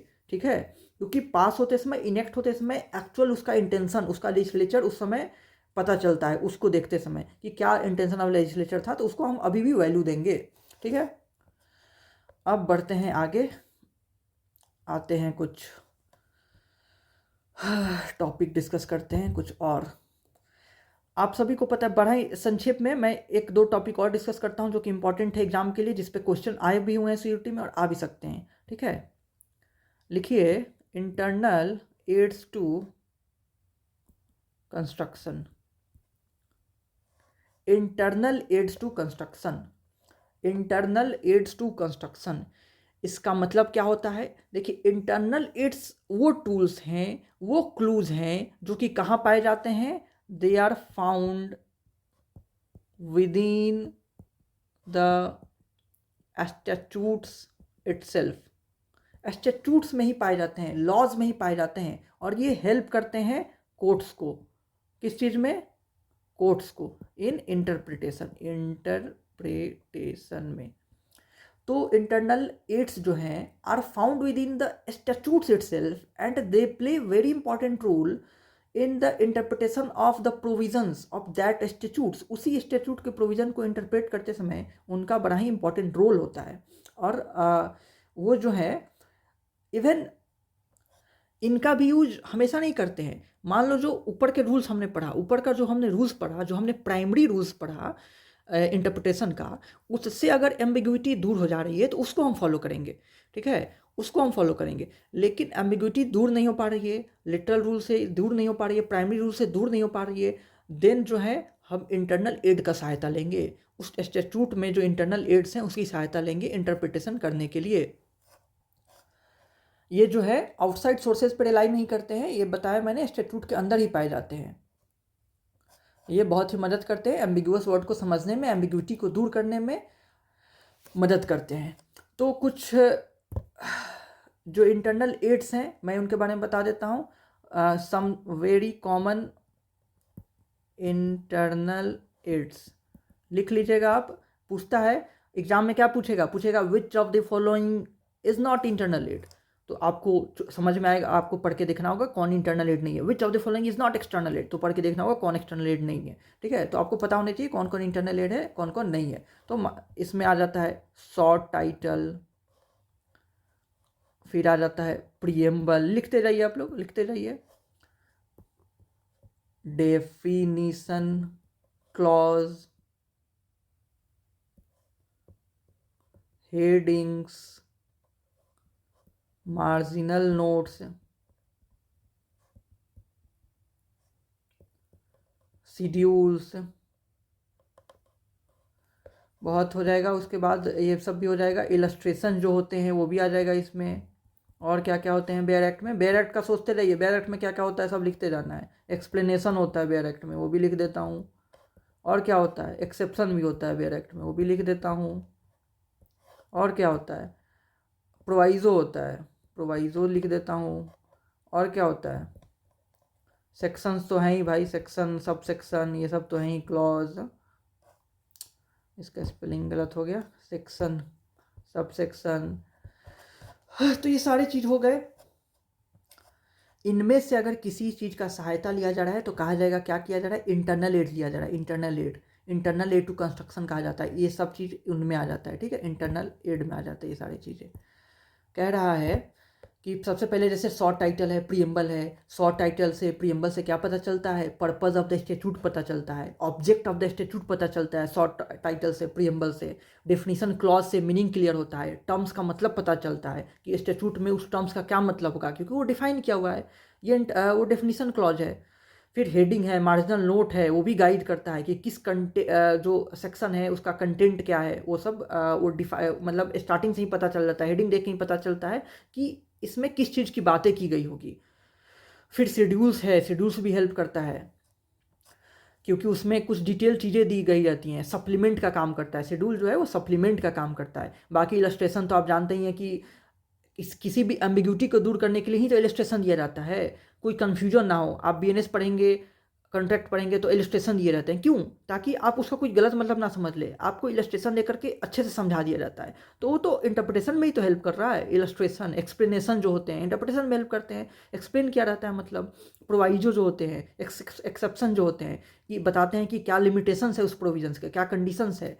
फिर सेक्शन और सब सेक्शन तो मेन स्ट्रक्चर है ही स्टैट्यूट का, ठीक है। तो ये हो गया, इंटरनल एड हो गया। अब बढ़ते हैं, हम आते हैं अगले पे। तो ये इंटरनल एड के बाद अब external aid, external aids to construction. External aid आप समझिए अब क्या है। एक्सटर्नल एड जो है ये ऐसे सोर्सेज हैं, सोर्सेज आउटसाइड, आउटसाइड वर्ड पे ध्यान देना है, द स्टैट्यूट। इसमें जो है इनसाइड वर्ड इंपॉर्टेंट था, कहाँ गया, इटसेल्फ लिखा हुआ मैं, within, within, found within the statute itself. ये है ऐसे सोर्सेज हैं which are found outside the statutes and they also help in interpretation. तो जैसे दोनों ही सेम ही है, बस ये है कि स्टैट्यूट के अंदर की चीज़ें हैं जो कि इंटरप्रिटेशन में हेल्प कर रहा है, और ये स्टैट्यूट के बाहर की चीज़ें हैं जो कि इंटरप्रिटेशन में हेल्प कर रहा है। तो they are sources which are outside that statute but they also help in interpretation, they also help in to determine the purpose of that law, intention of the legislature, meaning of that particular provision. इन सब में ये help करते हैं। और इनका सहारा कब लिया जाता है? इनका सहारा लिया जाता है जब एम्बिग्यूटी हो, तो एम्बिग्यूटी को दूर करने के लिए इनका सहारा लिया जाता है। लॉ मस्ट बी अनएम्बिग्यूअस, लॉ जो होना चाहिए या लीगल प्रोविजन होना चाहिए वो अनएम्बिग्यूअस होना चाहिए, मतलब क्लियर होना चाहिए, कोई एम्बिग्यूटी नहीं होनी चाहिए, डाउट नहीं क्रिएट होनी चाहिए। अगर क्रिएट हो रहा है तो उसको इंटरप्रिटेशन से दूर किया जाता है, और उसी इंटरप्रिटेशन के प्रिंसिपल्स को आज हम लोग डिस्कस कर रहे हैं, पढ़ रहे हैं, ठीक है। तो इनका सहारा लिया जाता है जब एम्बिग्यूटी रहती है, और अनलाइक इंटरनल एड्स ये स्टैट्यूट के अंदर नहीं पाए जाते हैं, स्टैट्यूट के बाहर पाए जाते हैं। तब हम देखते हैं कि कॉमन जो है एक्सटर्नल एड्स क्या क्या है, एक्सटर्नल एड्स क्या क्या है। तो इसमें क्या क्या आ जाएगा? इसमें आ जाएगा डिक्शनरीज, डिक्शनरीज आ जाएगा इसमें आ जाएगा लेजिस्लेटिव हिस्ट्री आ जाएगा, या डिबेट्स जो ऊपर मैंने बताया डिबेट्स आ जाएगा। इसमें आ जाएगा जो प्रीवियस स्टैट्यूट है ना, ये भी इसमें काउंट होता है। जो प्रीवियस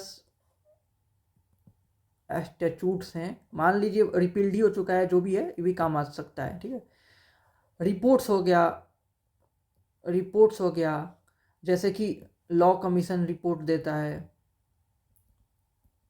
या कोई कमेटी रिपोर्ट देता है, कमीशन का, कमेटी का रिपोर्ट जो हो गया, ये भी हेल्प करता है। और क्या आ जाएगा इसमें? कन्वेंशंस हो गया, इंटरनेशनल कन्वेंशंस की बात हो रही है, या इवन फॉरेन लॉ हो गया, ये सब इसमें हेल्प करता है। ट्रीटीज हो गया, कन्वेंशन में ही आप ट्रीटी भी समझ लीजिए, इसमें ट्रीटीज भी हो गया।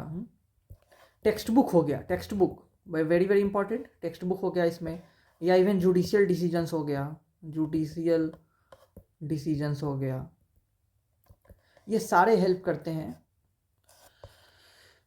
डिक्शनरीज, लेजिस्लेटिव हिस्ट्री, इससे पता चलता है लेजिस्लेटिव हिस्ट्री से कि लेजिस्लेचर का क्या इंटेंट था, डिबेट पढ़ करके पता चलता है कि क्या इंटेंशन था, लॉ मेकर्स का क्या इंटेंशन था। जो पुराने स्टैट्यूट है वो देखे जाते हैं, जो रिपोर्ट्स हैं कमीशन क्या, कमिटी के रिपोर्ट्स जो होते हैं उसको देखी जाती है।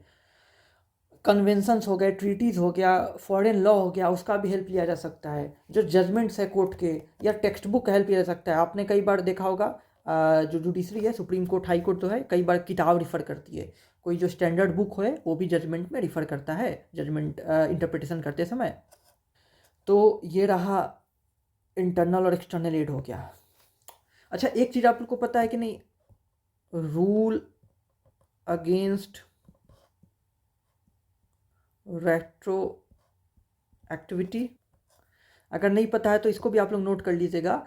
Rule against retroactivity, it says that any law should not be applied to events that happened before the law was passed. बड़ा ही आसान सा है, आप सभी जानते हैं रेट्रोस्पेक्टिव इफेक्ट नहीं होता है किसी लेजिस्लेशन का, ठीक है। कोई भी लॉ जब बनता है तो किस लिए बनता है कि जब वो लागू हो, वो इनेक्टमेंट डेट से आगे की तरफ लागू हो। ये नहीं कि आज लॉ बना और हम लॉ के दायरे में क्या आ रहा है, पहले के समय से आ रहा है, बैक डेट से लागू हो रहा है। तो बैक डेट से लागू नहीं होने का जो प्रिजम्पशन है वही रूल है ये। मतलब रेट्रोस्पेक्टिव इफेक्ट नहीं होगा, रेट्रोस्पेक्टिव इफेक्ट नहीं होगा। लॉ के बनने से पहले जो भी इवेंट हो गया, जो भी इवेंट हुआ लॉ के बनने से पहले पहले ही हो गया, उस पर वो लॉ अप्लाई नहीं होगा। कब अप्लाई होगा, जब वो एक्सप्रेसली, ये कब की बात कर रहा हूँ, इंटरप्रिटेशन में बात कर रहा हूँ, ठीक है। मैं इंटरप्रिटेशन के कंटेक्स्ट में बात हो रहा हूँ। तो इंटरप्रिटेशन में कब इशू में आएगा, मान लो कोई प्रोविजन है, उस पर डाउट क्रिएट हो गया है कि इसका रेट्रोस्पेक्टिव इफेक्ट होगा या प्रोस्पेक्टिव इफेक्ट होगा, मतलब इसका जो इफेक्ट है बैक डेट से होगा कि नहीं होगा। तो जब कंफ्यूजन है तभी तो इंटरप्रिटेशन हो रहा है, और तभी तो हम लोग ये पढ़ रहे हैं, आप इंटरप्रिटेशन ऑफ स्टैट्यूट ही तो यहाँ पढ़ रहे हैं। तो कोर्ट कहेगी, कोर्ट क्या मानेगी कि अगर रेट्रोस्पेक्टिव इफेक्ट चाहता था लेजिस्लेचर, अगर लेजिस्लेचर चाहता था रेट्रोस्पेक्टिव इफेक्ट, तो उसने एक्सप्रेसली क्यों नहीं मेंशन किया, उसने क्लियरली क्यों नहीं मेंशन किया रेट्रोस्पेक्टिव इफेक्ट के बारे में। अगर क्लियरली मेंशन है तब तो इंटरप्रिटेशन का सब्जेक्ट ही नहीं बनेगा ना। क्लियरली मेंशन है तब तो डिस्प्यूट ही नहीं राइज हुआ, एम्बिग्यूटी ही नहीं राइज हुआ, और चीज़ें अनक्लियर है तभी तो इंटरप्रिटेशन हो रही है। तो जब अनक्लियर है तो इंटरप्रिटेशन किसके फेवर में होगा, प्रोस्पेक्टिव इफेक्ट के फेवर में होगा, ओनली प्रोस्पेक्टिव इफेक्ट के, रेट्रोस्पेक्टिव इफेक्ट के अगेंस्ट में होगा ये प्रिजम्पशन, ठीक है। तो आप समझ गए कि any new law are presumed to operate from the date on which it has been passed, उसके आगे से होना चाहिए लागू, ना कि उसके बैक डेट से। यही था ये, ठीक है। अब जो है मैं कुछ बहुत ही इंपॉर्टेंट चीज़ें बताने जा रहा हूँ जो कि आप एग्जाम के लिए वेरी वेरी इंपॉर्टेंट है, ठीक है। अब लिखते हैं very very very important for exams. उस चीज़ को आप याद रखेंगे, नोट करेंगे। सबसे पहले कुछ बहुत ही साधारण सी और बेसिक सी चीज़ें हैं जो कि क्वेश्चन जिससे बनते हैं, ठीक है। अभी तक जो भी मैं बताया हूँ सब कुछ इंपॉर्टेंट ही है, ठीक है, लेकिन ये वाला उससे भी ज़्यादा इंपॉर्टेंट है। ये चीज़ें इग्नोर कर देते हैं आप, और कई बार क्वेश्चंस नहीं बन पाते हैं। तो सबसे पहले आप नोट कीजिए कि जो भी पेनल स्टैट्यूट्स होते हैं, जो भी पेनल स्टैट्यूट्स होते हैं, पेनल स्टैट्यूट्स का मतलब ऐसे स्टैट्यूट जो कि क्रिमिनल लायबिलिटी जो इम्पोज करते हैं, ठीक है। पेनल लॉज क्या होते हैं, क्रिमिनल लायबिलिटी की चर्चा करता है उसमें। उनका इंटरप्रिटेशन कैसे होगा, आर इंटरप्रेटेड कैसे, स्ट्रिक्टली, स्ट्रिक्टली STRICTLY, स्ट्रिक्टली हो गया, लेकिन किसके फेवर में, इन फेवर ऑफ एक्यूज्ड। ध्यान से समझिए, कभी भी पेनल स्टैट्यूट का इंटरप्रिटेशन होता है, स्ट्रिक्ट इंटरप्रिटेशन होता है, वो भी एक्यूज के फेवर में। और जब भी बात आ रही है इंटरप्रिटेशन की, तो आप समझ लीजिए इंटरप्रिटेशन की बात ही तभी हो रही है जब एम्बिग्यूटी राइज हुआ है। तो कभी भी मान लीजिए एम्बिग्यूटी राइज हो गया हुआ है कि इस वर्ड का क्या मतलब हो गया, और उस वर्ड का दो मतलब निकल रहा है, एक दो। इस मतलब को फॉलो करने से किसको बेनिफिट हो रहा है, एक्यूज को बेनिफिट हो रहा है। और इस मतलब को इस सेकेंड वाले जो उसका मीनिंग है उसको फॉलो करने से इससे किसको घाटा हो रहा है, एक्यूज को घाटा हो रहा है, एक्यूज को लॉस हो रहा है, ठीक है। एक्यूज को लॉस हो रहा है मान लीजिए, यानी कि दूसरे पर्सन के फेवर में, जो अपोजिट पार्टी उसके फेवर में इंटरप्रेट हो रहा है। तो कोर्ट जो है किस इंटरप्रिटेशन को फॉलो करेगा, कोर्ट जो है पहले इंटरप्रिटेशन को फॉलो करेगा, इसको फॉलो करेगा। क्यों, क्योंकि penal statutes are interpreted strictly in favour of accuse person. Accuse person के फेवर में स्ट्रिक्ट इंटरप्रिटेशन होता है किसी भी पेनल स्टैट्यूट का, एक स्ट्रिक्ट होता है, लिबरल नहीं होता है, ठीक है। वो भी किसके फेवर में, एक्यूज के फेवर में होता है। तो ये नोट कर लीजिए, पहला पॉइंट था। अब आते हैं दूसरे पॉइंट पे। कोई भी रेमेडियल स्टैट्यूट है, रेमेडियल या मान लीजिए बेनिफिशियल या वेलफेयर स्टैट्यूट्स है, उसको लिबरली कॉन्स्ट्रू किया जाता है या इंटरप्रेट किया जाता है। तो फोकस करना है आपको लिबरली वर्ड पे। किसी भी रिमेडियल स्टैट्यूट को, रिमेडियल स्टैट्यूट का क्या मतलब हो गया, ऐसे स्टैट्यूट जो किसी को रेमेडी प्रोवाइड कर रहा है, किसी खास ग्रुप को, जैसे मान लीजिए कंज्यूमर को रेमेडी प्रोवाइड कर रहा है। कंज्यूमर प्रोटेक्शन एक्ट क्या है, जो कंज्यूमर प्रोटेक्शन एक्ट है वो provides remedy to consumers. Labour laws हो गए, वो रेमेडी प्रोवाइड करते हैं, या बेनिफिशियल नेचर के हैं, बेनिफिट प्रोवाइड करते हैं। ऊपर मैंने डिस्कस किया था कि वीमेन से रिलेटेड लॉज जो होते हैं, चिल्ड्रेन से रिलेटेड जो लॉज होते हैं, वो वेलफेयर स्टैट्यूट होते हैं, बेनिफिशियल लेजिस्लेशन होते हैं। या मान लीजिए रिमेडियल स्टैट्यूट है, इनका हमेशा लिबरल इंटरप्रिटेशन होगा, और इंटरप्रिटेशन ऐसे होगा कि जो रेमेडी प्रोवाइड किया गया है उसको एडवांस किया जाएगा। आपको मिस्ट्री रूल याद होगा, क्या करना है, रेमेडी को एडवांस करना है, एडवांस करना है, ठीक है, रेमेडी को एडवांस करना है। यही तो मिस्ट्री रूल में भी बताया था मैंने कि रेमेडी को एडवांस करना है, और मिस्ट्री को क्या करना है, सप्रेस करना है।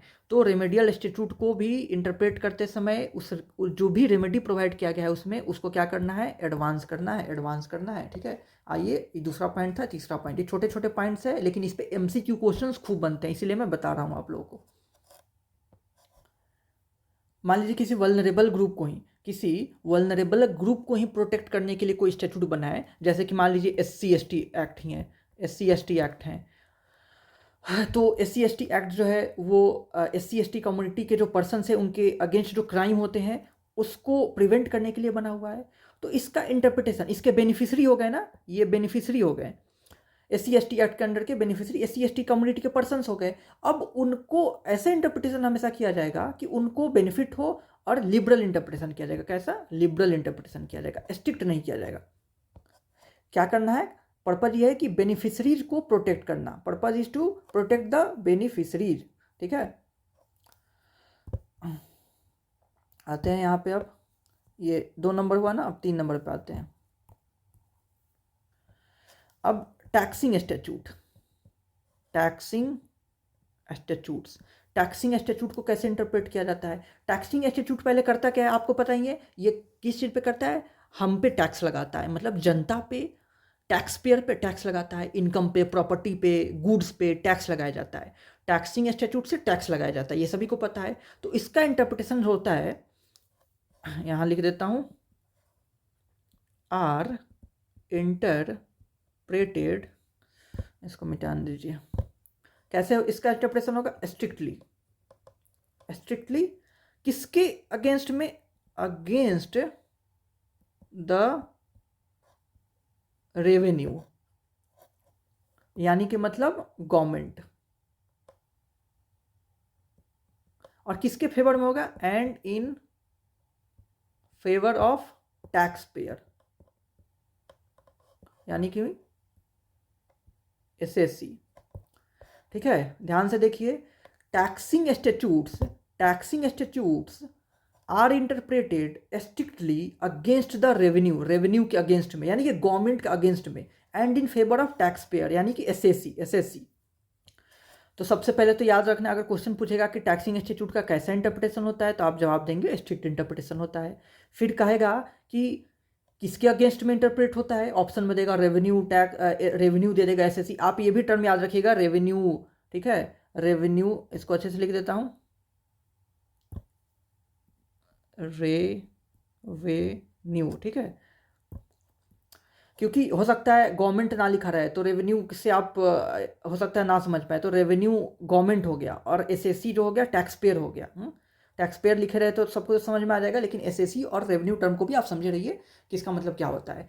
तो किसके फेवर में होता है, टैक्स पेयर के फेवर में होता है। किसके अगेंस्ट में होगा, रेवेन्यू के अगेंस्ट में होगा। मतलब कि मान लीजिए कि कोई लॉ है जो कि क्या है, एम्बिग्यूअस है, और अगर उसका इंटरप्रिटेशन एक तरह से किया जाए तो टैक्स पेयर को ज़्यादा टैक्स देना पड़ेगा, और उसका दूसरा इंटरप्रिटेशन किया जाए ऐसे कि टैक्स पेयर को कम देना पड़ेगा टैक्स। तो कोर्ट कौन सा इंटरप्रिटेशन अपनाएगी, तो आप समझ चुके हैं कि किसके फेवर में करना है, टैक्स पेयर के फेवर में। तो कोर्ट उस इंटरप्रिटेशन को अपनाएगा जिससे टैक्स पेयर को कम टैक्स देना हो। क्यों, क्योंकि अगर टैक्स, जितना टैक्स लेना था आपको, अगर गवर्नमेंट को ज़्यादा ही टैक्स चाहिए तो आप एक्सप्रेसली क्यों नहीं लिखे हुए हैं, आप एक्सप्रेसली क्यों नहीं लिखे हुए हैं, आप साफ शब्दों में क्यों नहीं लिखे हुए हैं, ये इंटरप्रिटेशन का बात ही क्यों आ गया। अगर बात इंटरप्रिटेशन का आ गया तो अब तो हम इस रूल को फॉलो कर लेंगे, ठीक है। तो बात इंटरप्रिटेशन पे आने ही नहीं दीजिए, बात आप प्रोविजन को अनएम्बिगुअस बनाइए, एम्बिगुअस प्रोविजन बनाइए ही नहीं। अगर बनाएंगे तो हम ऐसे इंटरप्रेट करेंगे, वो भी स्ट्रिक्ट इंटरप्रिटेशन करेंगे। तो स्ट्रिक्ट इंटरप्रिटेशन मतलब अगर एक्सप्रेसली लिखा हुआ है उसमें कि ये इतना टैक्स लेना है तब तो देना ही पड़ेगा, लेकिन एक्सप्रेसली नहीं लिखा हुआ है तो कंस्ट्रक्टिवली टैक्स को बढ़ा नहीं दिया जाएगा, ठीक है। कंस्ट्रक्टिवली टैक्स को नहीं बढ़ाया जाएगा, फिर एसएससी के फेवर में इंटरप्रिटेशन हो जाएगा। समझ गए आप। आते हैं, ये थर्ड हो गया, फोर्थ पे आते हैं। फोर्थ, अब जो है लिखिए, स्टैट्यूट्स आउस्टिंग, आउस्टिंग का मतलब excluding jurisdiction, jurisdiction of court shall be interpreted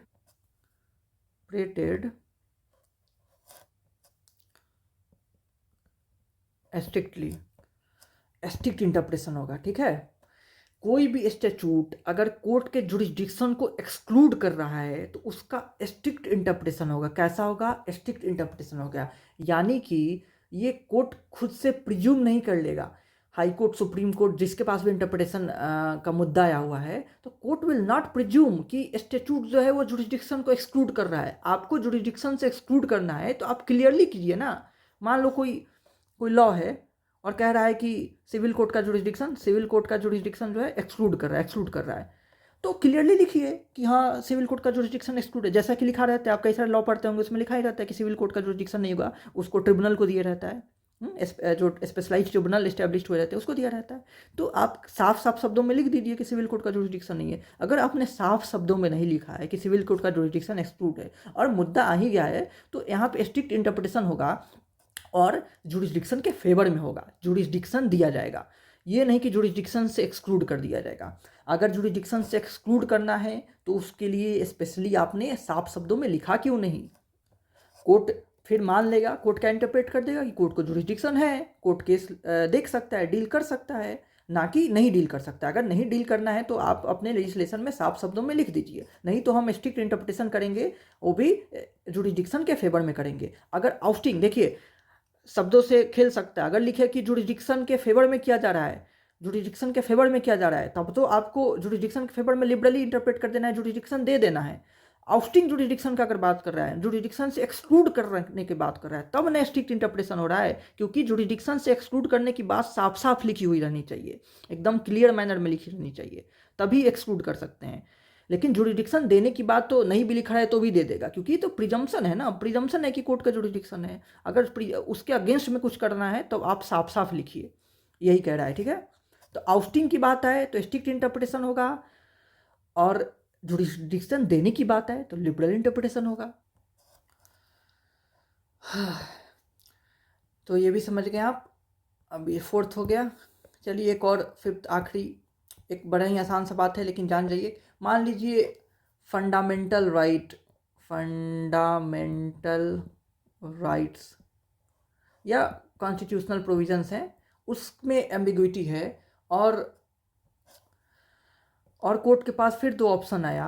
पहले ऑप्शन को फॉलो करते हुए कोर्ट जो है, फंडामेंटल राइट्स क्या है, राइट्स दिया हुआ है कॉन्स्टिट्यूशन में, क्या राइट्स प्रोटेक्ट किए हुए हैं। ज़्यादातर स्पेशली फंडामेंटल राइट्स की बात की जाए तो राइट्स प्रोटेक्ट किए गए हैं। तो मान लो फंडामेंटल राइट का इंटरप्रिटेशन करते समय कहीं क्या आ गया, ये आ गया, क्या हो गया, एम्बिग्यूटी आ गया हुआ है, और एम्बिग्यूटी को दूर करना है कोर्ट को। कोर्ट के पास दो ऑप्शन फिर आ गया। तो एक ऑप्शन को फॉलो करते हुए राइट जो है वो अपहेल्ड होगा, दूसरे को फॉलो करते हुए राइट जो है वो नॉट ग्रांट होगा, मतलब राइट नहीं मिलेगा। तो आप साफ साफ जानते हैं कि कौन सा ऑप्शन फॉलो होगा, ये फॉलो होगा ऑप्शन, मतलब राइट को अपहेल्ड करना है। तो और ये क्यों होगा, क्योंकि लिबरल इंटरप्रिटेशन होगा, लिख लीजिए, लिबरल इंटरप्रिटेशन होगा। तो फंडामेंटल राइट्स जो है या कॉन्स्टिट्यूशनल प्रोविजन जो है आर इंटरप्रेटेड लिबरली इंटरप्रेट होता है, ताकि टू प्रोटेक्ट राइट्स, ताकि राइट्स को प्रोटेक्ट किया जाए। देखिए एक मतलब अगर बेसिक फॉर्मूला क्या चल रहा है, अगर आप समझे हो एसेंस को, तो एसेंस क्या हो रहा है कि जब भी अच्छे चीज़ की बात आएगी ना, अच्छे चीज़ को करने की बात आएगी, अच्छे चीज़ को, तो लिबरल इंटरप्रिटेशन होगा। और कोई भी चीज़ जो कि रेयर चीज़ को करना हो, जैसे कि कोर्ट का जुरिडिक्शन छीनना हो, ऐसे चीज़ को, ऐसे टर्म्स को, ऐसे प्रोविजन को इंटरप्रेट करना हो, तब स्ट्रिक्ट इंटरप्रिटेशन होगा। क्योंकि आप नॉर्मल के विपरीत जा रहे हैं, आप एक्सेप्शन बना रहे हैं, विपरीत जा रहे हैं, दूसरे रास्ते से ही चले जा रहे हैं, उल्टा रास्ता से, तो आप साफ साफ लिखिए। तो वैसे प्रोविजन का स्ट्रिक्ट इंटरप्रिटेशन किया जाता है। लेकिन मान लो कि राइट्स देने की बात आए, राइट्स देने की बात आए, तो राइट्स देना अच्छी चीज़ हो गई ना, तो इसका लिबरल इंटरप्रिटेशन होगा, ताकि राइट्स दिया जाए। स्ट्रिक्ट इंटरप्रिटेशन करके ये नहीं देखा जाएगा कि हाँ अच्छा राइट्स छीन भी सकता है क्या, हमेशा लिबरल बढ़ेगा कोर्ट। हाँ, लेकिन जब भी उल्टा यही अगर कोई प्रोविजन हो जिसमें राइट्स छीनने की बात आ जाए, तो स्ट्रिक्ट इंटरप्रिटेशन किया जाएगा कि साफ साफ लिखा है कि नहीं कि राइट्स छीनना है, साफ साफ लिखा रहना चाहिए कि हाँ राइट्स से एक्सक्लूड किया जा रहा है, तब भी मानेंगे। अगर नहीं लिखा है साफ साफ, तो राइट्स देने के प्रति कोर्ट का रवैया क्या रहेगा कि हम राइट्स ग्रांट करेंगे, ना कि छीनेंगे। तो जब भी अच्छे चीज़ों की बात आएगी, जो नॉर्मल चीज़ों की बात आएगी, रूल के साथ वाली की बात आएगी, तो लिबरल इंटरप्रिटेशन होता है। और जब भी एक्सेप्शन की बात आएगी, थोड़ा विपरीत रास्ते में जाने की बात आएगी, तो स्ट्रिक्ट इंटरप्रिटेशन किया जाता है, ताकि उल्टे डायरेक्शन में यूं ही ना चले जाए। आप साफ साफ लिखिए, ठीक है, पार्लियामेंट को पावर है लॉ बनाएगा, लॉ बना करके वो उल्टे रास्ते में भी ले जा सकता है। वो राइट छीन भी सकता है, जो भी करना है वो करे। आप कानून बनाइए, पनिश कीजिए, जो भी कीजिए, लेकिन आप साफ साफ तो लिखिए कि साफ साफ, आप एम्बिग्यूटी मत छोड़िए, क्योंकि एम्बिग्यूटी छोड़िएगा तो कोर्ट के पास इंटरप्रिटेशन का मौका आएगा, और फिर कोर्ट जो है स्ट्रिक्ट इंटरप्रिटेशन करेगा आपके अगेंस्ट में, और लिबरल इंटरप्रिटेशन करेगा जनता के फेवर में, मतलब उस राइट्स को प्रोटेक्ट करने के लिए या उस अच्छे चीज़ों को प्रमोट करने के लिए। ठीक है, क्योंकि आप अगर बेसिक्स भी पढ़ें, तो स्टार्टिंग में ही मैंने बताया था मिस्चीफ रूल में ही कि क्या किया जाता है कि मिस्चीफ को जो है वो सप्रेस किया जाता है, और रेमेडी को एडवांस किया जाता है। तो रेमेडी को एडवांस करना है, यानी कि ये लिबरल इंटरप्रिटेशन कर रहे हैं, और मिस्चीफ को सप्रेस कर रहे हैं, किसी चीज़ को दूर करना है, किसी चीज़ को छीनना है, तो वो स्ट्रिक्ट इंटरप्रिटेशन होगा, वो उस प्रोविजन को क्लियरली लिखना होगा। तो चलिए, ये सब आप समझ गए ऑलरेडी। तो यही सारी चीज़ जो हैं वो बहुत ही इंपॉर्टेंट है किस चीज़ के लिए, आईओएस के लिए। आईओएस में इससे ज़्यादा आपको कुछ नहीं पढ़ना है, इतना ही आपको पढ़ना है। ठीक है, एक सेकेंड, ये कहाँ गया, that's all for iOS. IOS में इतना आप याद कर लीजिए, तो सब कुछ आपको जैसे भी क्वेश्चन आएगा आप सॉल्व कर देंगे। आपको कोई भी डाउट है तो आप मेरे नंबर पे कॉल मैसेज कर सकते हैं, या आप अगर जुड़े हुए हैं व्हाट्सएप पे तो उसके ऑफिशियल ग्रुप में या पर्सनली भी मैसेज कर सकते हैं। मेरा नंबर है 6207734309। ठीक है,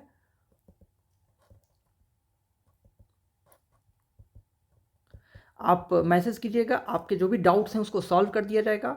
आपको अगर आप ग्रुप में नहीं ऐड हैं तो ग्रुप में ऐड कर दिया जाएगा। और आप सभी पढ़ते रहिए, फिर अगले सब्जेक्ट को अगले सेशन में हम लोग डिस्कस करेंगे। तब तक के लिए धन्यवाद, टाटा बाय बाय। आपको कोई भी डाउट हो तो आप कमेंट सेक्शन में पूछ सकते हैं, ग्रुप में पूछ सकते हैं, पर्सनली पूछ सकते हैं, कैसे भी पूछ सकते हैं, लेकिन आपका ड्यूटी है कि इन सभी चीज़ों को आप रट जाएं, याद कर जाएं, सारे केस लॉज को याद कर जाएं, और सारा कंसेप्ट को समझ जाएं। ठीक है, इस वीडियो को अगर आपने ध्यान से देखा होगा तो ऑलरेडी सारी चीज़ आपको क्लियर हो गई होगी, फिर भी अगर डाउट हो तो आप पूछ लीजिएगा। टाटा बाय बाय, धन्यवाद, टेक केयर।